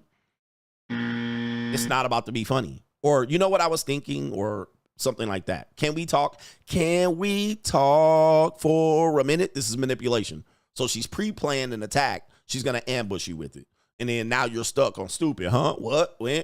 You don't have no evidence, no nothing. So this is why women talk. And once you know that and thoroughly understand that, your simple-minded ass will figure them out. Okay? We'll figure them out. So what we talk about is Minnie Mouse. All right? Just look cute. Men want women to look cute and open their legs. I mean, it's pretty simple. Just look cute, open legs. All right? Sometimes I got to pay a little money to have this happen, but look cute. All right, sometimes I got to pay for your hair, nails, makeup. I got to give you the Zoe package to make you look cute. And then when I give you the Zoe package and you save your punani, well, let's let Zoe tell you what it is. Hair, makeup, esthetician, facials, vagina waxing, everything. That is all independent. All right, so you give her the Zoe package and she'll come up and she'll Minnie Mouse you. Okay, you can tell her, I'm going to give you the Zoe package and you come up and be Minnie Mouse. That's all I want you to do. I don't want complicated scenarios. I don't want to talk about politics. I don't want to talk about any of that shit. I just need you to be Mickey Mouse. Minnie Mouse. Just be cute. Just be seen and not heard. It's a pretty simple task. But this sister said, yeah. And she's a cute sister too. Look at her. All right, I like braids. Wigs I don't like, but braids I'll do. All right, but yeah, she says right here, just shut the fuck up. Okay, so how to keep a man? Girl, shut the up. Yeah, simple. That's what it is right there. Just be quiet. Now, there's places and a time and a place. All right, there's a time and a place. But all of that rambling and cackling and manipulating and shit testing, and you're going to say, but I'm one of the good ones, coach. But you don't realize when you're rambling, cackling, shit testing, and you're talking unpleasantries and speaking evil into people and wasting our time with useless activity and conversation, you're wasting our time. Just do this right here. Silence, you fool. All right, this woman said it right here, and the woman saying it, so she's the misogynist, not me. She said, Silence, you fool. all right, that's what she said right there. That's all. Pretty simple. Now we have another sister out here that might even co-sign this particular behavior right here. All right, so we're going to go to this woman right here that's going to say it. So she's the misogynist, not me. All right, here we go. But I'm going to say one more thing. When you hold as a woman, and I do mean like internally, when you're around a man who has authority with good leadership, respect, and when he talking, you will shut your mouth and listen. Because the delivery is what's respectful. The body language tell you that he came to only correct or teach. And it doesn't matter if you don't like what's coming out his mouth, but how it's coming out his mouth. And when he do that with love, you can only just take that. But when you talk too much as a woman, you always want to be heard. You miss what's supposed to work for you because you're selfish, not selfless. When it's time to listen, just shh. Silence, you fool. And it's almost always time to listen. It's almost always time to listen. All right, especially when I get quieter and quieter. That's when you need to shut your bitch ass up. All right, if I stop responding, if I just look away, if I'm just looking off into the distance as I'm gazing off into the distance as I'm driving and you steadily talking, that means you need to do less talking. All right, and then if I look over and say nothing, that means you need to do this right here. Silence, you fool. All right, but you have to coach these women if you want to. You have to train them to understand this, all right? And then they're going to figure it out. Oh, I must be rambling and talking. Good recognition. Silence, you fool. All right, they have to recognize this. But, of course, there's a caveat to this. You guys have to have leadership. You have to be a leader. All right, if a woman does not feel secure in a relationship, she's going to talk to you, right? The reason why she's going to talk to you is for the other reasons, manipulation, to get information, to feel more secure. All right, so she's going to talk to you. She might even feel that she's better than you. She's going to definitely talk to you. This is why I say all men pay, right? This is why I say all men pay, because this is how you pay. Paying attention.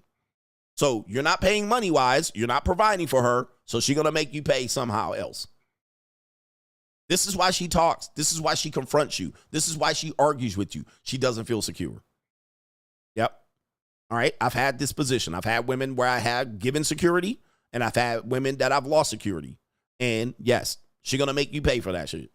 And so she's going to talk you, argue with you, debate you. She's going to challenge you. She's going to tell you you ain't doing enough. And all of a sudden you have a problem. And you're like, Coach, how do I fix this problem? Number one, if you ain't leading, you losing. Get rid of the broad. If she's leading you, she running you. Do you want that? No, get rid of the broad. Dump that bitch. All right, so if you want a silent woman, a submissive woman, a sex silent sandwich, Dr. Thunder special, you have to be a leader. You have to be leading her and providing. If you're not doing that, she's going to make you pay in another way. Have you ever heard this? A woman says, I'm in my masculine when I'm with my man, and they'll describe an equal partnership or where she makes above and beyond. If a woman doesn't feel secure, she will get in her masculine, and then she's going to make you pay via that way. Okay, she's gonna make you pay. She's gonna talk you, out-talk you, over-talk you, debate you, argue. She's gonna get in her masculine. She's gonna get confrontational. But if you lose this leverage as a man, because naturally this is the right order, what I'm talking about, this is the patriarchy talking. This is masculinity talking. The right order is men leading woman. The wrong order is woman leading man. All right. Only your mother for a particular period of time, up to age 8, leads a male. She never leads a man. All right. So you're listening to old patriarchy talking. A woman should never lead you unless you're in a weak male spirit. If she's leading you, she's in the masculine. And certainly she's going to make you pay. She's not in the submissive. She's not in her feminine. She is going to treat you like shit. And you're going to wonder how to get around her treating you like shit. The first thing you need to do is dump that bitch. All right, start there. Dump her. Stand on your own too. Become a man. All right, figure out how a way to provide for yourself instead of living up under a woman, a combative woman. The Bible even says it is better to live on a hot rooftop, a corner of a roof, than it is to be with a cantankerous, contentious woman. That's the reason she talks. She's nervous. She's insecure. She's combative. She's masculine. That's the reason why she talks. And when she talks, she expects you to listen. Now, ladies, let me help you out. I just helped the men out, but let me help the women out. If you're in these situations, you chose this situation, you can easily level up, but you probably couldn't. But let me help you out, ladies, in this situation here, because this is important. I'll help the ladies out. I'll help the men out, so I'll help the ladies out. In this situation, you do have to understand that if you are choosing a certain lifestyle, you're independent, you're free, you can do your own, you can hold your own, and you believe that every time you talk, the man should listen to you, try talking less, and he probably will listen to you. Okay? Silence, you fool. If you talk less, when you talk, it will mean something. But if you talking all the time, I'm going to shut you the fuck out. I'm going to not hear you. But a lot of women don't understand that, bitch. Every time I see you, you talking. So when do I determine what's important and what's not? I'm a simpleton. Remember, I'm a simple man. I only want details and solutions. That's my life because I'm a leader and a boss. But if you talking every time, how the fuck am I supposed to determine what's important or not? How am I supposed to solve problems and not solve problems? Why don't men understand us? Because you always talking. How about you do this? Shut up. Shut the fuck up. I mean, it's simple. Shut the fuck up. I shut the fuck up. Only talk when it's important. If you believe I'm your homie, lover, friend, you got this wrong. You motherfucking with a leader. I'm the boss. So what you need to do is go get your ass a friend. Why don't you get a female friend to go talk to? Not a male. Go talk to another woman about your bullshit. When you come around here, if you want your mouth moving, you need to be on your knees. It's barbecue in there. All right? At least half the time, all that goddamn mouth running and you ain't sucking a good dick. It's barbecue in there. This is a waste of woman. I'm not here to talk. I'm not here to talk to you. Go get a friend. All right, go to her fucking house. Go sit on the stoop. Go on the rooftop. I don't know where the fuck you go, but I'm not here to be a friend. I'm here to be the motherfucking leader. Talking to patriarchy here, the true patriarch. Talking to masculinity here. This ain't no alpha bullshit. We're talking about masculinity. We're talking about real dynamics. I'm not your fucking friend. I'm not your friend. I'm not your little friend from the playgrounds. I'm not these other niggas. I'm the motherfucking king of kings. That's how it will be. All right? Or your ass is going to be dumped. Silence, you. You're going to be in Section 8 next week. That's how simple it is. You're going to be getting evicted out of your apartment that I was providing for. Now you're evicted. Go find a fucking Pookie if you want to talk to. So what? This is just helping men and women out. I talk to the men. I'll talk to the women on this. But a lot of you guys are paying in a way of stress. You know stress kills. You guys know stress is a killer of men. But you will tell me you're getting free vagina from a woman stressing you out. This woman's killing you.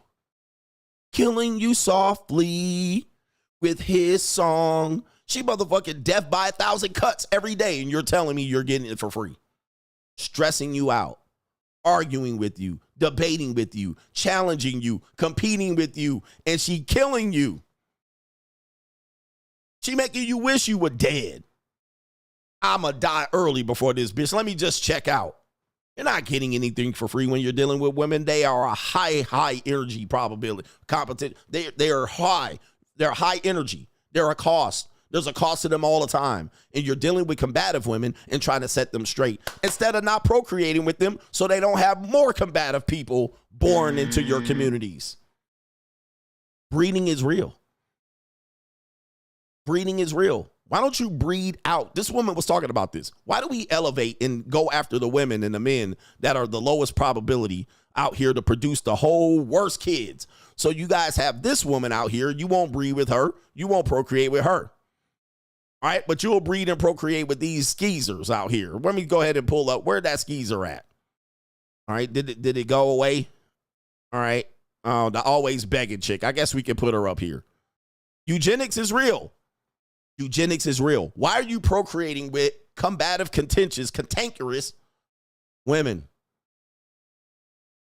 that you complain about later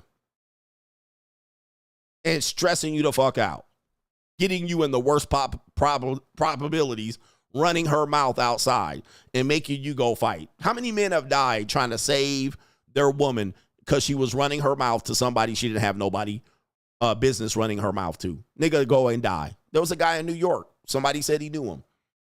Woman called him. Hey, this nigga talking shit. He shows up over there. He gets killed. She don't know how to control her mouth. The righteous woman, the right woman, knows how to control her mouth because her mouth is a weapon. Just like a man's fist is a weapon, her mouth is a weapon. Her tongue is a weapon. It's a sword. If she's not able to control it, she is a liability to you. Simply put, if you're in a household and she runs her mouth about your family business outside that household to anybody other than her immediate family, that woman has put you in extreme liability. She has put your castle and your domicile into extreme liability. If she's talking to another man, a coworker, any of these skeezer bras that she goes to brunch with, if she's talking to anybody, brothers and sisters, nephews, nucks and pojos and them, if she's talking about your personal family business and she's not able to control her fucking mouth and shut up when it's proper, and you cannot train her for this, and she is inequipped to do so, she is putting you at danger and risk. And she can't even learn how to shut up in front of you in her presence. All right, you're cooked. You're cooked. She's going to make you a liability, and she will have no problems putting your business out here in the court records or in these fucking streets. These people are liabilities. You're trying to figure out how to control it. You have to breed it out. Number one. And number two, you have to sexually select for this. If you cannot do it and you ain't man enough, well, then you need to sit your punk ass down. No pussy for you. No kids, no legacy, no lineage. You broke niggas. Go sit the fuck down. Sit the fuck down. I want to hear about $100 and $150. Nigga, you ain't a boss. Go sit the fuck down. No pussy for you. No pussy for you, or you just going to be out here breeding more Pookie-philia. All right, let me give you another example. All right, because when I was my brokest, I was not producing kids, and I was not dating. All right, I realized who I was. I wasn't bossing up. All right, but this man right here has this as a trait right here. This is, what's this guy's name? Comedian, his name is Donald Rawlings. He is from the Dave Chappelle Show. Listen to him talk to this woman who's well, I can't say. I'm not going to say what race, what people. We know I can't say that. All right. We have this woman is going to be portrayed as white, but we know it is otherwise. Let's see what this interaction is. 30 seconds, and we'll break it down. I'm going to say something kind of wild. You didn't have to raise your hand. If I were, okay, well, I like that, though. Being obedient is awesome. Oh, my God. That is a trait. What you just did is a trait that certain communities would kill for it. Like, I said you're obedient, and you didn't say, oh, I ain't no obedient. And you were just like, you went in there. That's my thing. I'm trad wife till I die. I don't know what you talking about, Dr. Umar. All right. Kind of okay, so we got Where the white women at? I'm not going to say what race, what people. We know I can't say that. All right, so what is this guy is talking about right here is that when he confronted her, he kind of got this wrong, but I'll give it to him for this context. When he said what he said, she didn't talk back. So let's go ahead and hit that right quick just so you can see how simple men are. How simple men are. Yes. Let's see if we can get this right quick. Here we go. Being obedient is awesome. All right, so there it is right there. Now, that is the condescending white girl look, so he did miss that. All right, he should know this for a guy that dates white women. Where the white women at? All right, so just because she didn't say anything doesn't mean she's not rebelling. All right, trust me, I know my white women, okay? Where the white women at? All right, but what men do become appealed to, since we're simpletons, all right, we're like, there's dogs, men, and women, like on the simple scale, right? We're simple, all right? What we didn't hear was we got our word, and there wasn't a need for a last word. There wasn't a need for a last word. So some women's cultures, and particularly what he's saying, white women culture is not to get that last word. most likely in public. In private, not so much. They will try to get that last word or that last dig or something condescending or passive aggressive. So yeah, you're going to get this. That's more of a condescending look. You can see she's kind of looking over, see if the camera's on. Did we catch that? But he got her to shut up. He got her to shut up. And for men that are simpletons, that's enough. All right, but she's not in agreement. She's not saying, yes, sir. All right, but that is a sneaky, conniving look to me. That's a manipulative look and certainly some passive-aggressive shit about to fly out of her mouth. All right, but yeah. It's been kind of wild. You didn't have to raise your hand. If I were, okay, well, I like that, though. Being obedient is awesome. All right, she just didn't know what to say. Oh, my God, that is a trait. What you just did is a trait that certain communities would kill for it. All right, and so there again, the crafty white woman knows how to play ding dong real quick. She can say what, airhead? Like the crafty woman can play airhead real quick. White women. All right, so hey, where are the white women at? White women know how to play airhead. All right, so she'll go back to girly Minnie Mouse. You can see her twirling her hair. All right, she got a compliment. She didn't know what to say. She didn't say nothing back. Men are simpletons. That's all we want, is to listen to instruction and you accept the instruction. And now she's going to airhead. All right. And again, that's the simple shit that men like. That is he says it's biological hardwiring. This is biological hardwiring. I say the last word. I'm the king of the castle. You shut up. All right. And guess what? Now she's twirling her hair. Now she's smiling passively, aggressively, condescendingly. Oh, this dumb nigga think he got me in check. Okay. And guess what? As far as he's concerned, he's the king. As far as he concerns, these white women are better than these cantankerous black women, or but he just didn't read the room right completely. Don't fall for this. All right. Trust me. There's a lot of evil behind these facial gestures. All right. But essentially she said this right here. Okay, daddy. And ladies, that's all men need to hear sometimes. That's all men need to hear sometimes. Okay, daddy. We're simple. We know condescending shit. We can prepare for the passive aggressive shit. What we don't like is the fucking arguing and fucking blah, blah, blah, blah, blah. Okay? But the okay daddy goes a long way. Okay, daddy. All right, the I'm sorry, honey. All right, and getting on your knees goes a long way. Okay? You don't have to just talk it out. It's barbecue in there. Baby, listen. All right, I just wanted you to do this. I need you to do this. And then she says, okay, daddy. That's it. All right, now you can do whatever little thoughting and plotting shit behind the scenes that you want. All right, but at the end of the day, I'm the king of kings. All right, now, well, we got this one out here. We got one more, and this is not a clip, but this is a lady on Twitter that I'll go ahead and read this out. And let's go ahead and go right here. It says, there's a lady that wakes up at 5 a.m. to make her husband lunch for work with the crying emoji. Now, of course, with some women, they don't see themselves in this role anymore. This died somewhere in the middle of the 1980s. Certainly on television and film, this is a dead deal. All right. They now have career independent women that goes and makes sandwiches at Subway for 100 men. So I could focus on my career. There's more power and empowerment for a woman to make 100 sandwiches for 100 men than it is to make sandwiches for one man. Hey, I don't understand the math, but yeah. All right, now let's see the response right here. Of course, women do believe that. I'm not going to do that. I'm not going to wake up at 5 a.m. just because my husband wakes up. All right, these women are unbreedable. They're untrainable and they're wreckable. All right, but that's neither here nor there. All right, and this woman's responded, give me the flag here. This looks like maybe Ghana. I'm not sure what this flag sandwich is. I'm sorry. I'm not sure what this flag is. This woman responded, I've always been too lazy, and all it is laziness. This is just laziness. This has nothing to do with empowerment in her career. She's just lazy. Recognize the sign of a lazy woman. All right, they're lazy. All right, they don't want to do the work. They're simply just sandbagging on you and trying to get you to take the short end of the stick. All right, so going down here.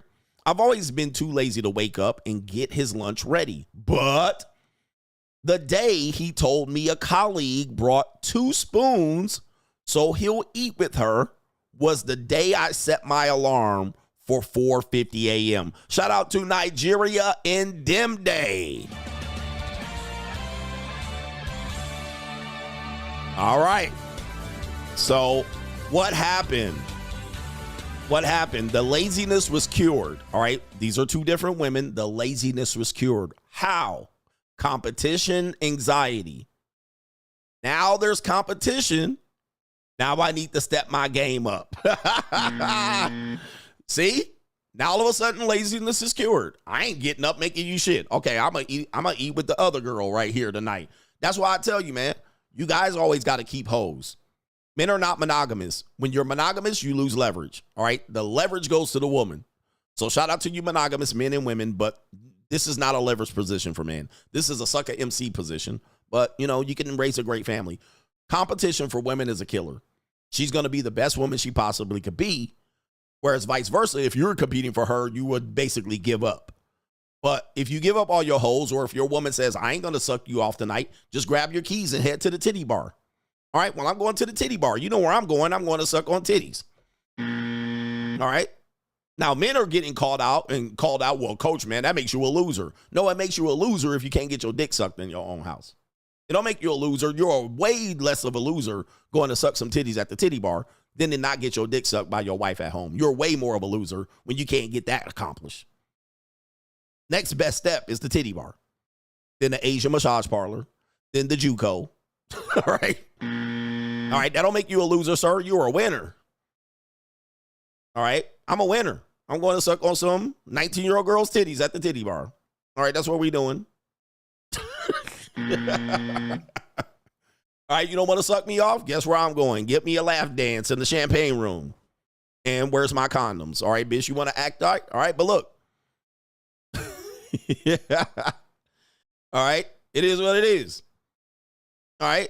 That's what you want to do. You want to suck me off? All right. I'm going to go put some hands on some young girl's hips and pay her way through college. Which one do you want? Okay. Guess what?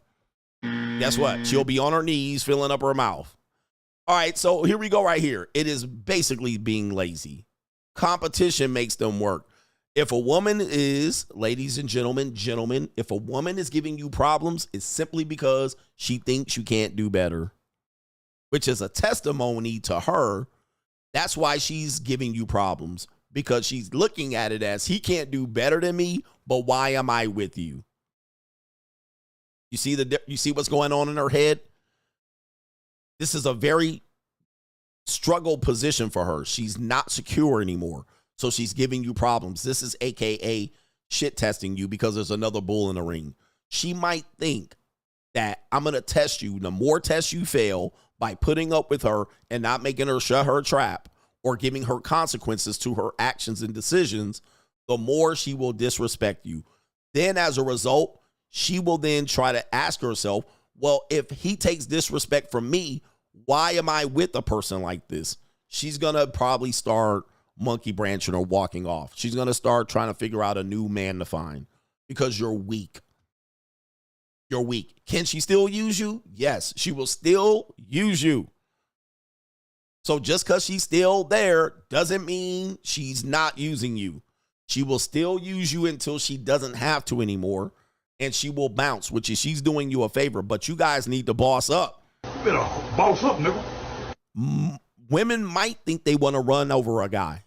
All right. I want a guy that I can get over on. They'll find that guy and they will realize they're not happy. They're not happy. All right. That's the wrong sound effect. I'm not happy. All right. So she'll say, I want a guy. What did Jill Scott say? Jill Scott said, I want a man that tells me no, but I don't want to listen. Right. I mean, she wants a man strong enough to say, no, you ain't going to do this. Now, she said, I ain't going to listen to him all the time, but I want to believe that he can tell me no. But a guy that can't tell a woman no is a guy that she will use, but doesn't mean she's going to respect you, and she's going to do some ridiculous things. I was in that position. I lost women like that. I've actually got into relationships like that, and I had to check out of the relationship. I got out. I got into the relationship, and I demonstrated no leverage. I demonstrated no options. I gave up my commitment too easy, or I gave up leverage and control to the woman. She'll stay. She might give you some sex, but believe me, it's over. Right? She doesn't respect you. So this is a hard line for women, though. They're also very rebellious. So while you do have leverage and options, doesn't mean necessarily that every time you're dealing with her that you're going to win. Okay, this is when they get crafty and rebellious and sometimes passive aggressive and snarky and sassy and all of these other things where they try to undermine you, and you become her obstacle. You become what she doesn't revere. You become what she can test. And I'll give you an example when I coach teams. As a coach, sometimes the coach becomes the enemy. The players will try to have a mutiny on the coach. That's when the players and the coaches have lost perspective, right? Because the seasons are tough. You're also getting challenged by other competitors. And if you're not getting the result, your players will have a mutiny. Who are they going to have a mutiny on? The teammates? Maybe. It's going to be the coach. Why? Because he's the leader. He represents the leader. So they have to try to figure out how to attack the leader. But here's the problem with that. They're not playing against the coach. They're playing against the opponent. So they have to win against the other team. That's the only place you get W's and L's is the other team. But sometimes in your relationship, the woman sees you as the obstacle and she will attack you. But the world is who she should be attacking with that much fucking energy. Instead, she will focus on you and she will try to undermine you and have a mutiny and rebel against the leader. So it's not a perfect storm. Just because you have leverage and options doesn't mean that she won't have a rebellious part of the relationship, that she won't try to have a mutiny, that she won't self-sabotage you.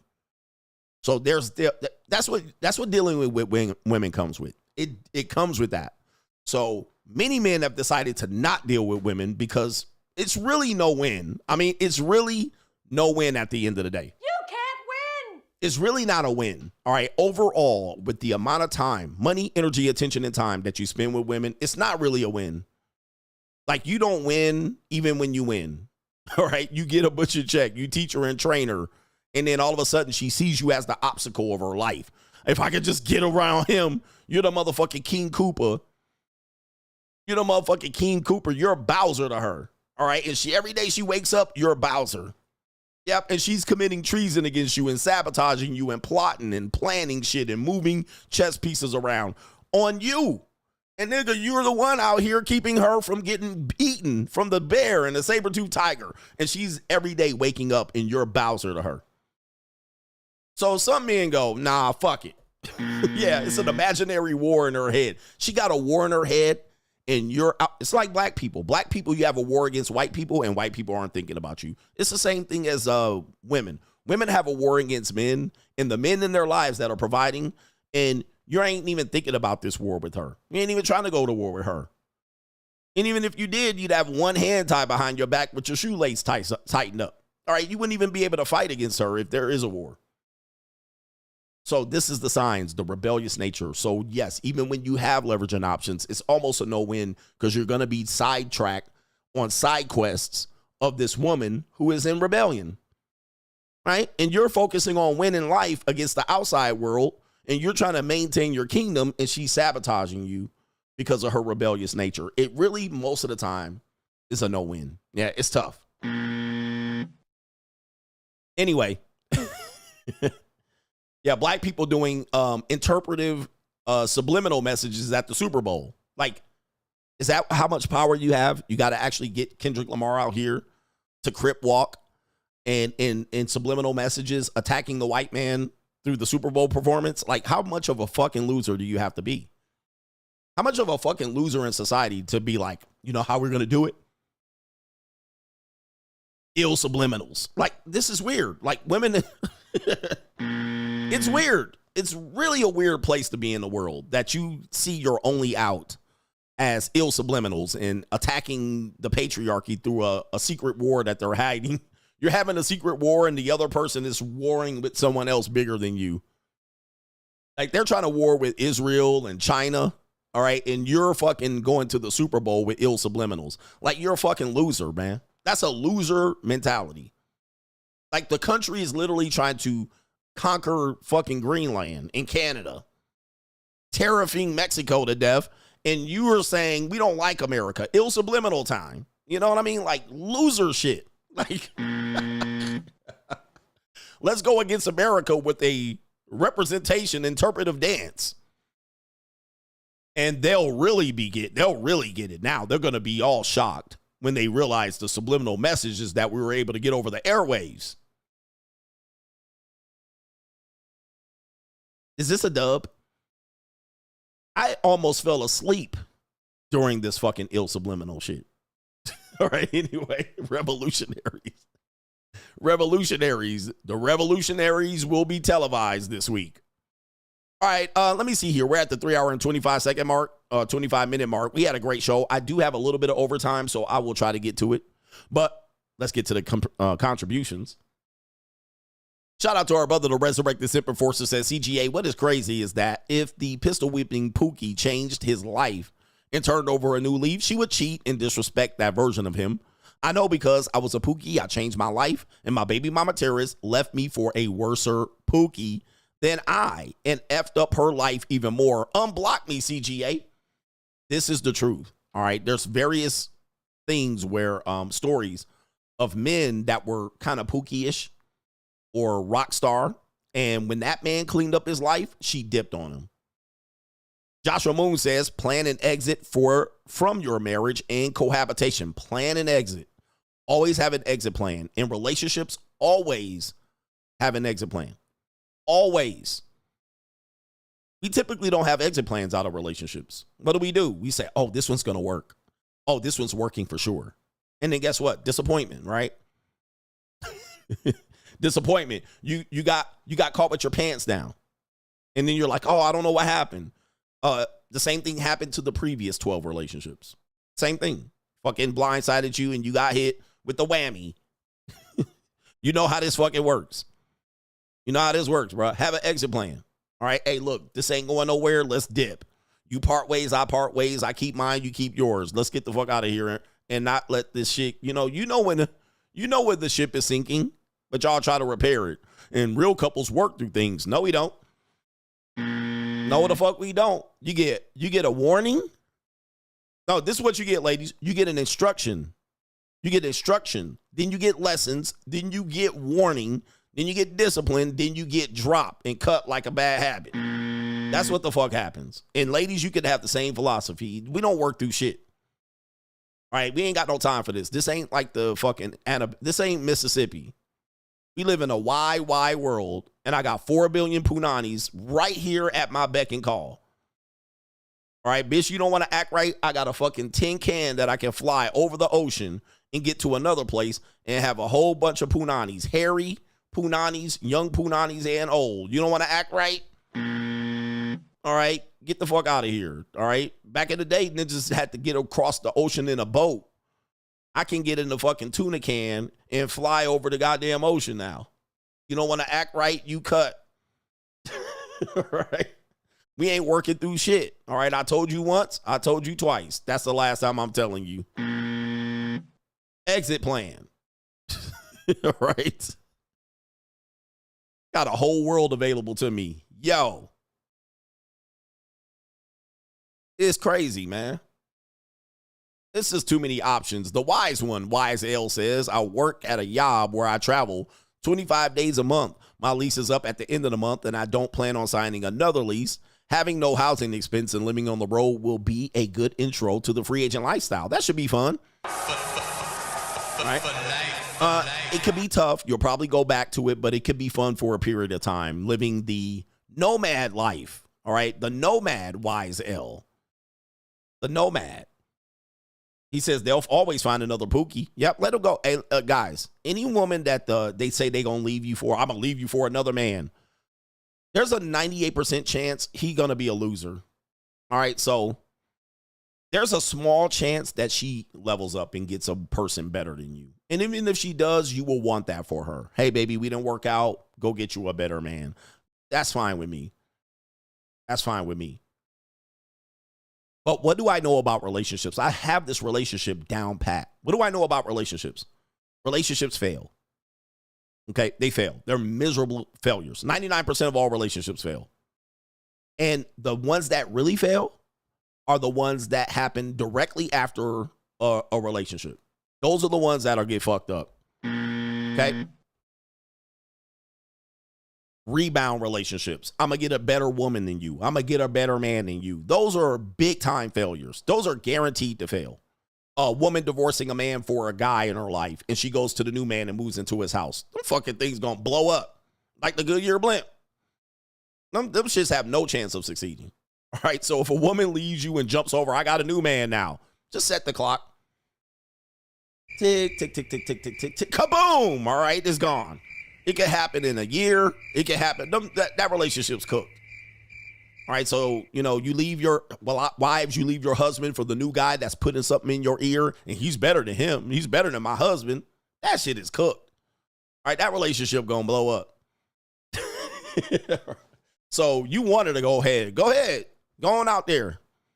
All right, the new guy dicking you down, the new guy you fucking in the Xerox room, the new guy that's at your volleyball league and your fucking kickball league that you met that's better than me. Go ahead. All right, all I'm going to hear is like this. Oh, the humanity. It's going to be the Hindenburg. Right? Right? That definitely going to fail. All right, so that's a certainty that it will fail. The ones that will probably work is the ones where she created some distance in between you. 6 months, a year, 2 years. She got her life together. She got her act right. And then she got a new dude. That's more likely to succeed. But if she leaves you for another dude, you just be like, go ahead. All right. Kaboom. All right. Oh, the humanity. All right. Let's do the Hindenburg. I got a couple more chats. All right. But that's going down, bro. For all my life, I've never seen those relationships work out. Very rarely ever. All right. Very rarely do those relationships last. Yep. The rich dude end up just going to fucking her and chucking her. Right. Newark's famous auto skyway, the airship was hailed by thousands who little dreamed it was their final glimpse of the Hindenburg. Inside the silver envelope are 16 separate gas bags, each filled with hydrogen. A highly inflammable gas. By Pathé News cameraman William Deek. And you're about to see the pictures he got when the ship exploded. Those aboard leaping for life from a flaming inferno. The actual crash of the Hindenburg. An airship destroyed in less than half a minute.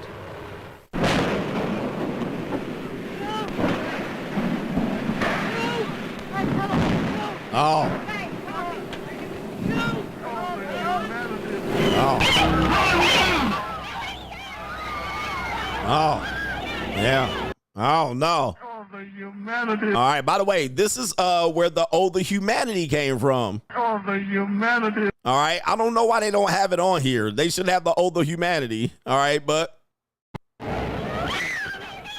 let's see here. All right. So I don't know why they don't have the original audio of this one right here. But the humanity actually came from this. Let's see here. Oh, here it is. Here it is. They were smoking cigarettes. Just enough to keep it from. It's burst into flames. Get it started. It's fighting and it's crashing. It's crashing terrible. Oh my! Get out of the way, please. It's bursting into flames, and it's falling on the morning fast, and all the folks between it. This is terrible. This is one of the worst catastrophes in the world. Oh, it's like 400 or 500 feet into the sky, and it's a terrific crash, ladies and gentlemen. The smoke and the flames now, and the flame is crashing to the ground, not quite to the mooring mast. All the humanity and all the. Oh, there it is, right there. All right, there it is. All the humanity. All right. All the humanity. All right, there it is. All the humanity. All right, we got it from that. To the ground, not quite to the mooring mast.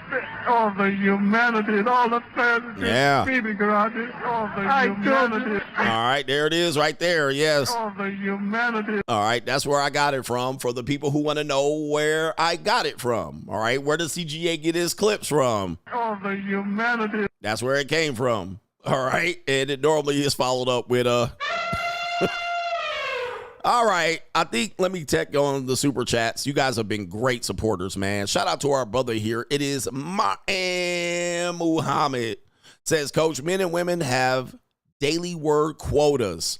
He says, my wife started hating me the day when I quoted a study back in 2012 that said that women have to speak around 14,000 words a day versus men who speak about 3,000 to 4,000 a day. It says when she tries to start a late day conversation, me, I'm full for the day. Her, you're an asshole for sure. Shout out to you.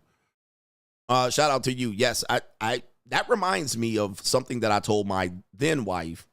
I used to tell her that after 9 o'clock, do not bring any heavy subject matter to me. This is a way for me to control and train her, right? Train her to understand that if you try to start in on me after 9 p.m., whatever happens to you is your fault, okay? Because I warned you and I trained you. And of course, women don't believe you, so they'll test you. So you have a word quota. I had a 9 p.m. Do not talk to me about no important shit at after 9 p.m., right?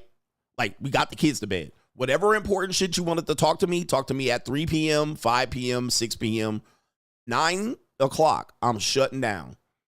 All right, I'm tired. I don't want to hear no shit. And if I crash out on you, it's your fault. You chose this shit. If I snap at you, you chose this shit. So I don't want to talk about important shit after 9 p.m. I'm done. I'm not handling it. Wait till Saturday.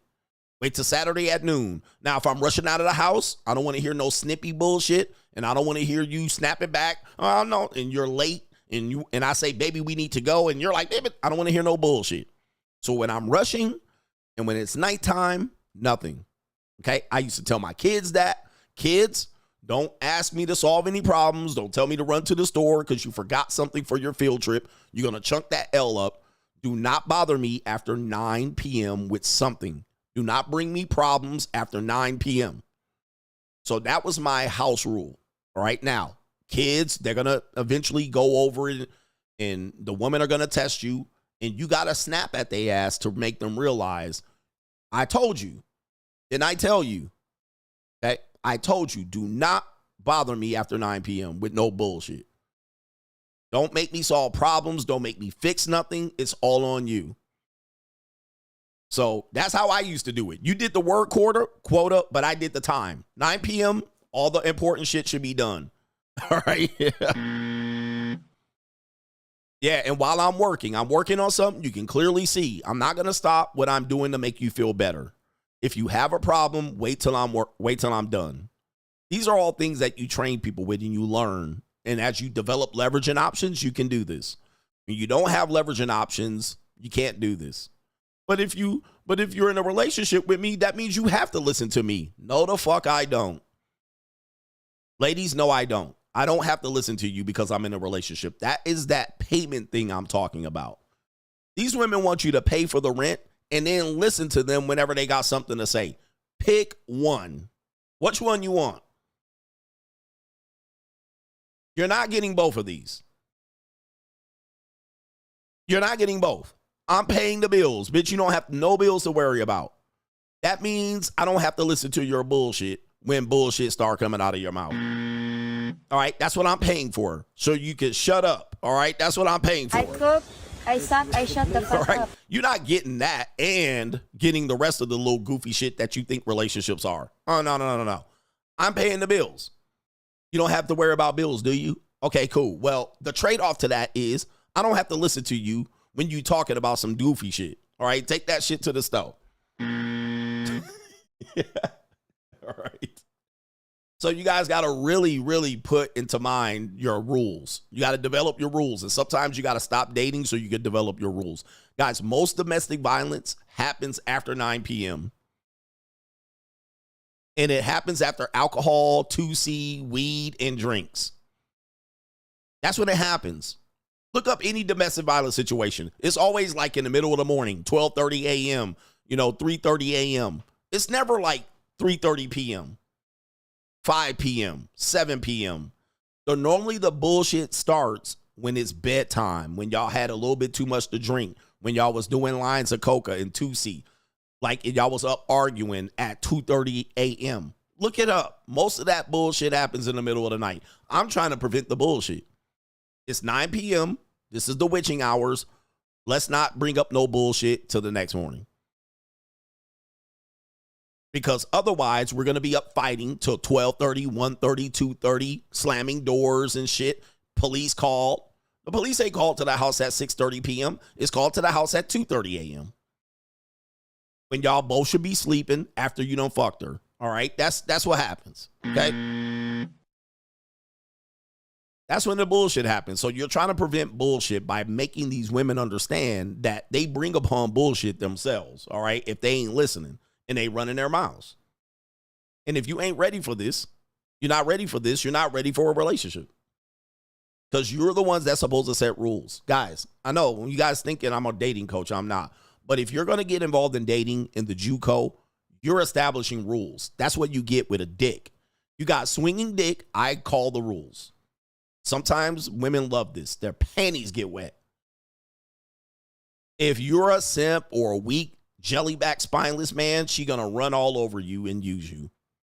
And you're gonna be complaining why shit ain't happening. I got swinging dick, I call the shots. So I want French pedicure. Nah, bitch, I don't want a goddamn septum ring. Nope. All right, I don't want colors in your hair. No. Strip that shit out. I want you in this dress. We're going here. Hey, that's what we're doing. Wear this hairdo. No fucking wigs. I'm calling the shot. I don't have to accept your bullshit. I got leverage and options. Right? You can do what you want to do. You're going to do it without me, though. That's all. I mean, you can do whatever the fuck you want to do anytime you want to do it. But I ain't going to be here. All right? So whatever you want. All right? The doors are going to be fucking locked. All right? You can do whatever the hell you want to do, though. You don't tell them that you can't do something. You can tell them you can do whatever the hell you want minus me. All right. All right. You can do whatever you want, but I just won't be there. If that's what you want to do, you make the decision. You make the call. All right. No, I don't want no BBL. I want pancakes. All right. I want you to lose weight. I don't want to lose weight. Okay. Next, get the woman that's weighing that already. You don't want to be 125? Okay. Next, I'm going to get the 125 woman. That's called leverage and options. If you ain't ready to do this, sit your ass to the sideline. Okay? All right, you guys are negotiating with these women for some reason, and I've been there. I'm trying to coach y'all to boss up. All right, you can do whatever you want out here. I don't care what you do. You can hoe around, sell pussy as far as I'm concerned, but I ain't going to be your boyfriend. All right? I ain't going to take you out on dates. And I can be by myself. See, men can be by themselves. It doesn't mean I'm going to get another girl. I'm going to just get a better situation. So I'm going to just be without girl. All right. They always should be making themselves better than you. If they're not making themselves better than you, they are sandbagging on you. Shout out to Ko-Fi supporter. Coach, you ain't lying. That little rant was spot on. He says, I don't like many people. He says, I only care about me, my money, and close net of friends, a close network of friends and family. And that's all you're supposed to care about. Guys, all you're supposed to care about is you and your family. That's it. The next thing you care about after that is going to be your extended family. Then after that, that group makes a community. That's what makes a community. So you start with you. Then you start with, if you have a family, your immediate family. Then your extended family. That goes for your grandparents, your cousins, your nieces, your extended family. If you do that well, your community is going to be good. You'll have a community that thrives. What do we fucking do? Well, not we, y'all. Y'all will do the opposite. Y'all worry about the community at first, and families are fucking in shambles. All right? We need to fix the community. Okay, how about start with the families? We don't need to start with the families. Okay. You'll have fucking crime-riddled community. Because it's never going to work. You can never fix the community first before you fix the families. The family's got to be number one. And I'm talking about you as an individual. Number one. Number two, immediate family. Number three, extended family. Number four, the community will literally, by osmosis, thrive. Because you care about you. You care about who you procreate with. You care about who you produce. You care about how they represent you. And then you support the people in your family. They do the exact same thing. You create a community as a result. So the community will benefit by everybody handling their own fucking business. All right. All right. So if you handle your own and care about your own shit, everybody else will care about your shit and your own and their stuff, but vice versa. But everybody tries to do the community first. We need to help the whole thing, and then everybody's family is in shambles. All right, please. It's an ass backwards. What did I tell you about these pro-blacks? They have an ass backwards result. They're always focusing on something, which is psychologically, they're focusing on something that they know they can't change. So as long as they keep complaining about it and trying to ask for change, it's never going to change. And they'll be like, well, I can't do nothing about it, ass niggas. You can do something about who you fucking fuck and who you procreate with and who you bring into this world and whether you support them. You can control that, but you seem to not have been able to do that. Okay? But which you can control, you don't do. You then try to fix the goddamn uncontrollable. And then when it doesn't change, then you say, they just don't like us. They not like us. They not like us. That's a victim song. I hate that fucking song. I hate that song. Why don't they like us? And they always want to be like us. That's just bullshit. Complain about something you can't fix. If you do it the opposite way. Look at the Mormons, by the way. The Mormons got this down. Not the FDLs, not the fundamentalist Mormons. The Mormons got this down. The Mormons been chased out of everywhere. The Jews got this down. The Italians got this down. They literally were chased out of everything. Mormons was chased out of New York. Then they was chased out of Missouri. Then they ended up in Mexico. All right, which was at that time Mexico, but it ended up being the Utah territory. Then they landed there. They were like, we'll save here. But of course, then the United States got Mexico. So then it became a territory of the United States, the Utah territory. But essentially what happened was the Mormons only focused on themselves. All right, fuck everybody else. All right, we don't care about nobody else. We'll just do what we want and we'll land there. And they just focus on themselves. They built their little communities on a grid line, all right, all the way from Salt Lake City or Utah all the way up to Idaho. All right, they built it on a grid line, which was then Mexico. Mexico let them live it. All right, they was like, y'all can do what y'all want. And they said, we're going to focus on us. Going to just do ours. And we're going to build our community on a fucking grid line. And we're going to put a goddamn temple on every 3 square blocks. And we'll have our system of organization. That's what they did. I don't care about the bigger picture and people not liking them. And they're like, we're just going to do our own shit. All right.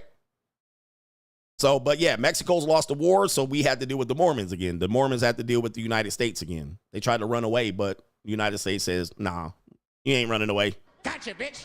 All right. They wanted to have their own, they planted their own food. They had their own community. They have their own system of networking, and they keep it just like that. Do they have problems? Of course they do. Everybody has problems. Hey, being alive means you're going to have problems. If you don't have problems, that means you're dead. All right, so everybody has problems. There's no perfect scenario. There's no perfect storm. Everybody has problems. You want problems in your life. It symbolizes that you're alive. So don't look for the perfect utopia. You're always going to have trade-offs. So, yeah, I'm trying to educate y'all, but fucking you guys don't deserve it. I don't care. All right, shout out to our brother here. It is Mr. Verde, says, Coach, I took you and my father's advice and refused to be in a miserable marriage. Shout out to you.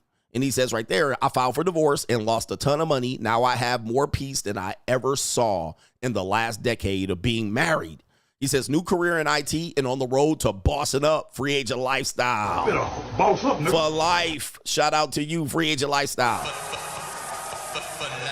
All right. If you guys, when you leave a relationship, there's going to be loss. Okay. So we call it the restock fee. These are the consequences of engaging in relationships and marriages. These are things we complain about. And yes, the laws suck. But we have to understand that when you leave a marriage, you're going to pay a penalty. It's kind of like, 7 years bad luck after that. God don't like divorce. And if you can't keep these marriages alive and you're miserable, cut your losses as early as possible. Cut your losses as early as possible. That is my advice. Do not let this shit linger on for 3 fucking years and 5. All of a sudden, 7 years will go by and you've been in a miserable relationship.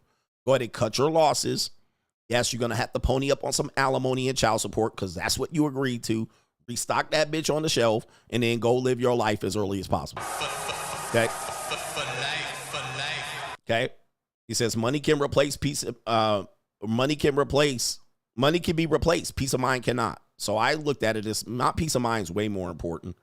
And that's what developed the book, Peace, Quiet, and Freedom, The Free Agent Lifestyle. I wanted peace, quiet, and freedom. And that's what I got. But I had to pay for that because freedom ain't free. Freedom ain't free. So you're in a bad relationship, cut your losses. There's no improving. I've never seen a relationship improve. I have yet to see a relationship ever improve. Now, do people figure out how to just settle? Yes. You just settle and become roommates and live in a separate room or figure out, maybe somebody goes back to church or, I've seen these things happen where they just figure it out. I've never seen the relationship restart where it started, like just on fire. You know what I mean? Like you was on fire about the pussy. I've never seen it. So I've seen relationships fucking dive and continue to dive. Dive. Right? Just going down, just sinking. And bruh, people will stick in there and fight it out and duke it out and spend hours at a loser not a massage therapist, but a marriage and family counsel therapist. Now, they might have seen relationship improve, but I ain't. All right, I ain't seen relationships just start back and the spark just reignite. No. As soon as I see the relationship taking a dive, it's time to cut my losses. And 99% of the relationship will take a dive. All right, as soon as I seen it take a dive, I literally just cut. Let's walk away. All right, and I don't feel no shame for walking away from people. I don't care if that bitch was on her last leg. All right, I need this, and I thought I could get another this, and I thought you was going to help me. Fuck out of here. All right, I owe you nothing.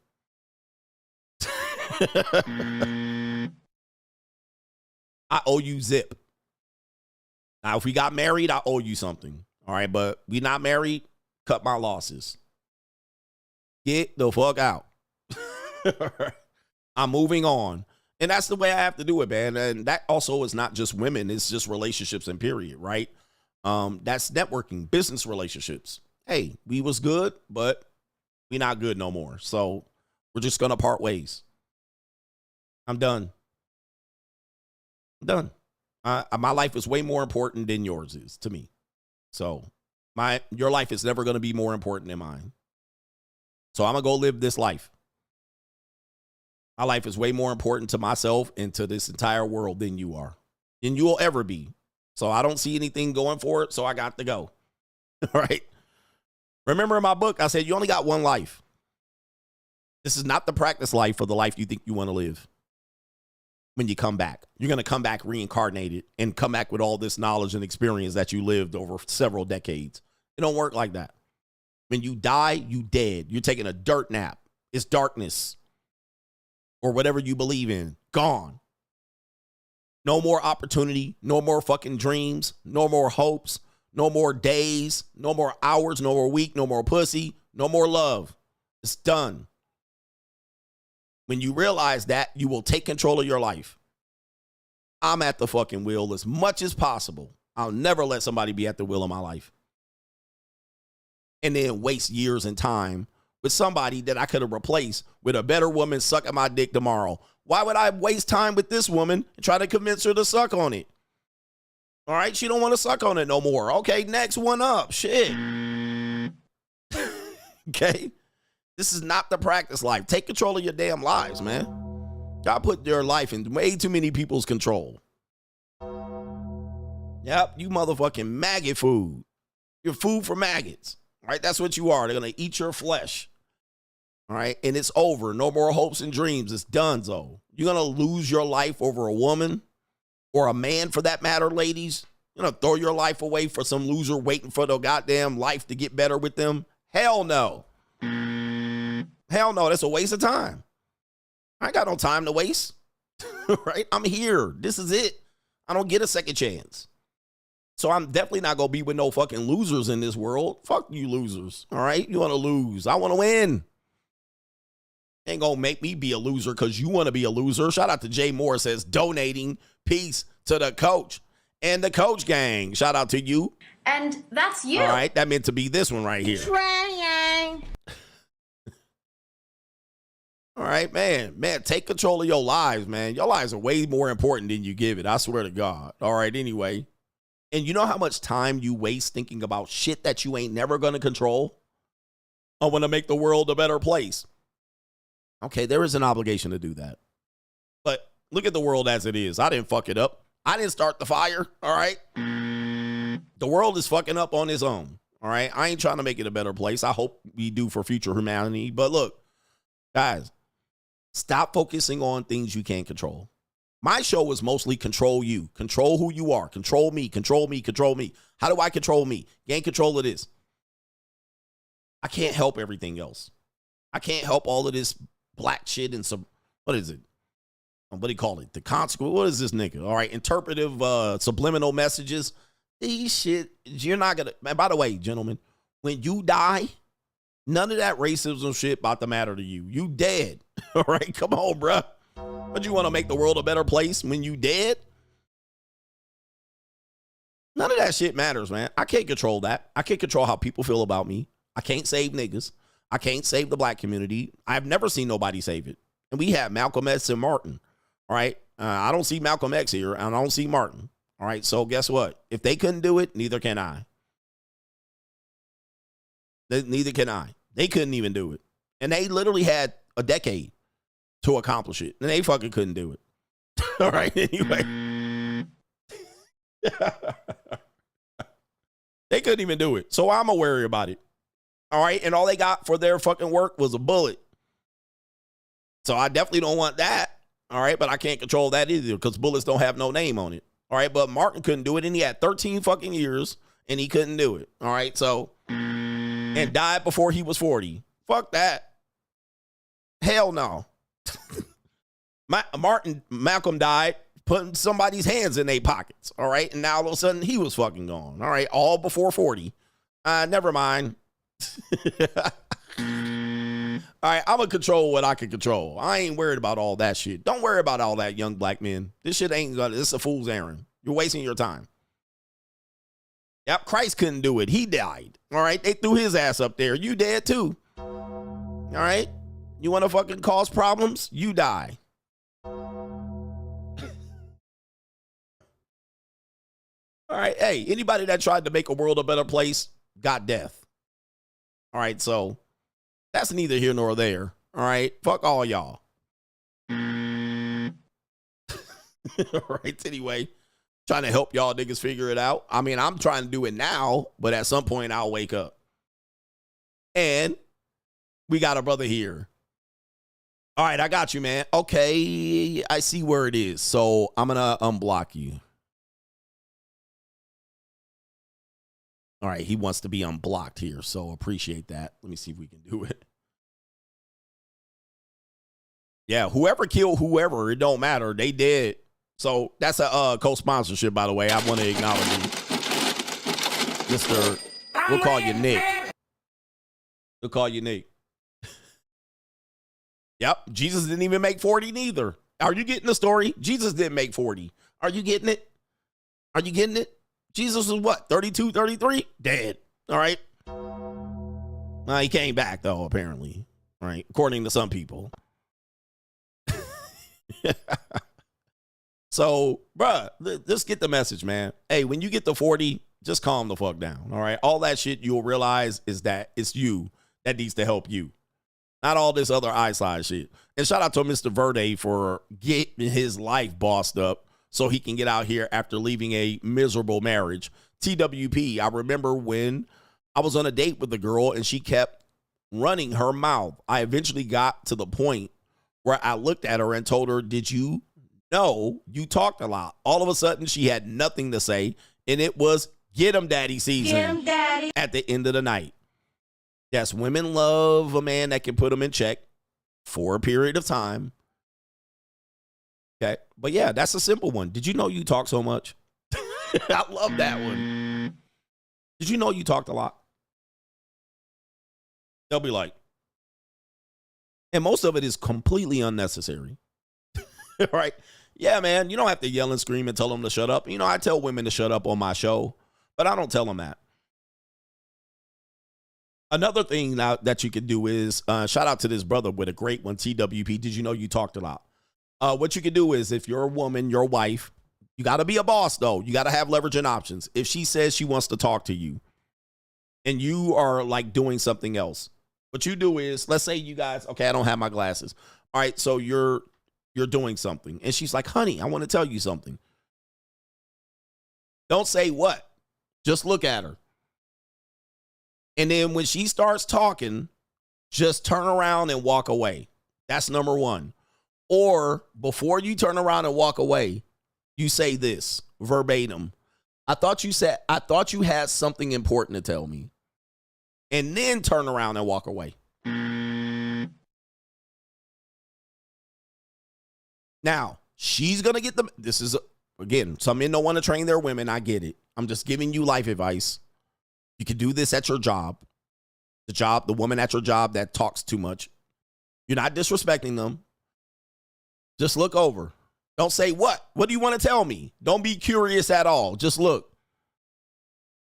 And after she finished, say, I thought you had something important to tell me. And just walk the fuck off. All right, that's it. They'll learn. Oh, he only wants me to tell him important shit.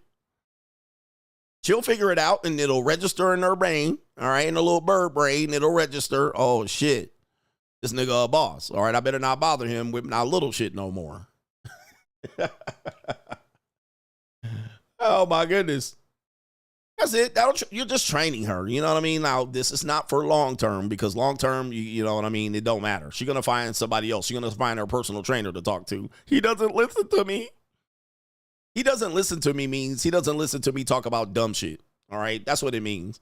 He never listened to me. He listens to you a lot. He's tuning you out now because you're saying dumb shit. All right? And he don't know how to quite tell you not to say dumb shit. All right, ladies, I'm trying to help you guys. And Soldier for God says a community is built upon accountability. A community is the result of zero accountability. Facts. Facts. All right, once you have to understand that. The accountability has to be somewhere. You have to build your community on accountability.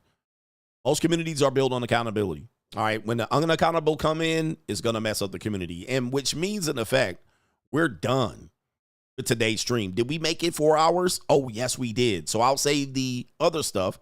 Oh, H Everyday says, horrible explanation of death. Ninja, I'm living. Live. But shout out to the Coach Gang. It looks like we made it to the end of the show. So I appreciate you for being here and sticking through these actual factuals. Facts over feelings. Live. Ladies, we love you. And ladies, French pedicure. French pedicure. You know what time it is. Ladies, we love you. And the more quiet you are, we really love you. I cook, I shut the Yes, fuck I'm up. going to WrestleMania. All right, I'm going to WrestleMania. Shout out to the Coach Gang. No stream tomorrow. No stream tomorrow because you know where I'm going to be. No stream tomorrow. All right. And I'm going to try to stream on Thursday and Friday. But if you know on locals, it's going to be an interesting week. I'm headed to Costa Rica. Oh, yeah. Oh, hey, oh, salsa mami, bachata mami, boricua, morena, boricua, morena, Costa Rica. Hey, we gonna be here tonight, though. We gonna be here tonight. No tomorrow. Oh, hey, oh, hey, oh, hey, oh, hey. Gordita, mamacita, torta, torchata, chiquita, Maria, morena, boricua. Hey, hey, hey, hey. Get 'em poppy, get 'em poppy. Hey, hey. Chiquitas, Costa Rica. Hey, hey. Yeah, that brother's starving. All right, we'll be back tonight. Shout out to the Coach Gang. Indeed. Peace. Hit the like button on the way out.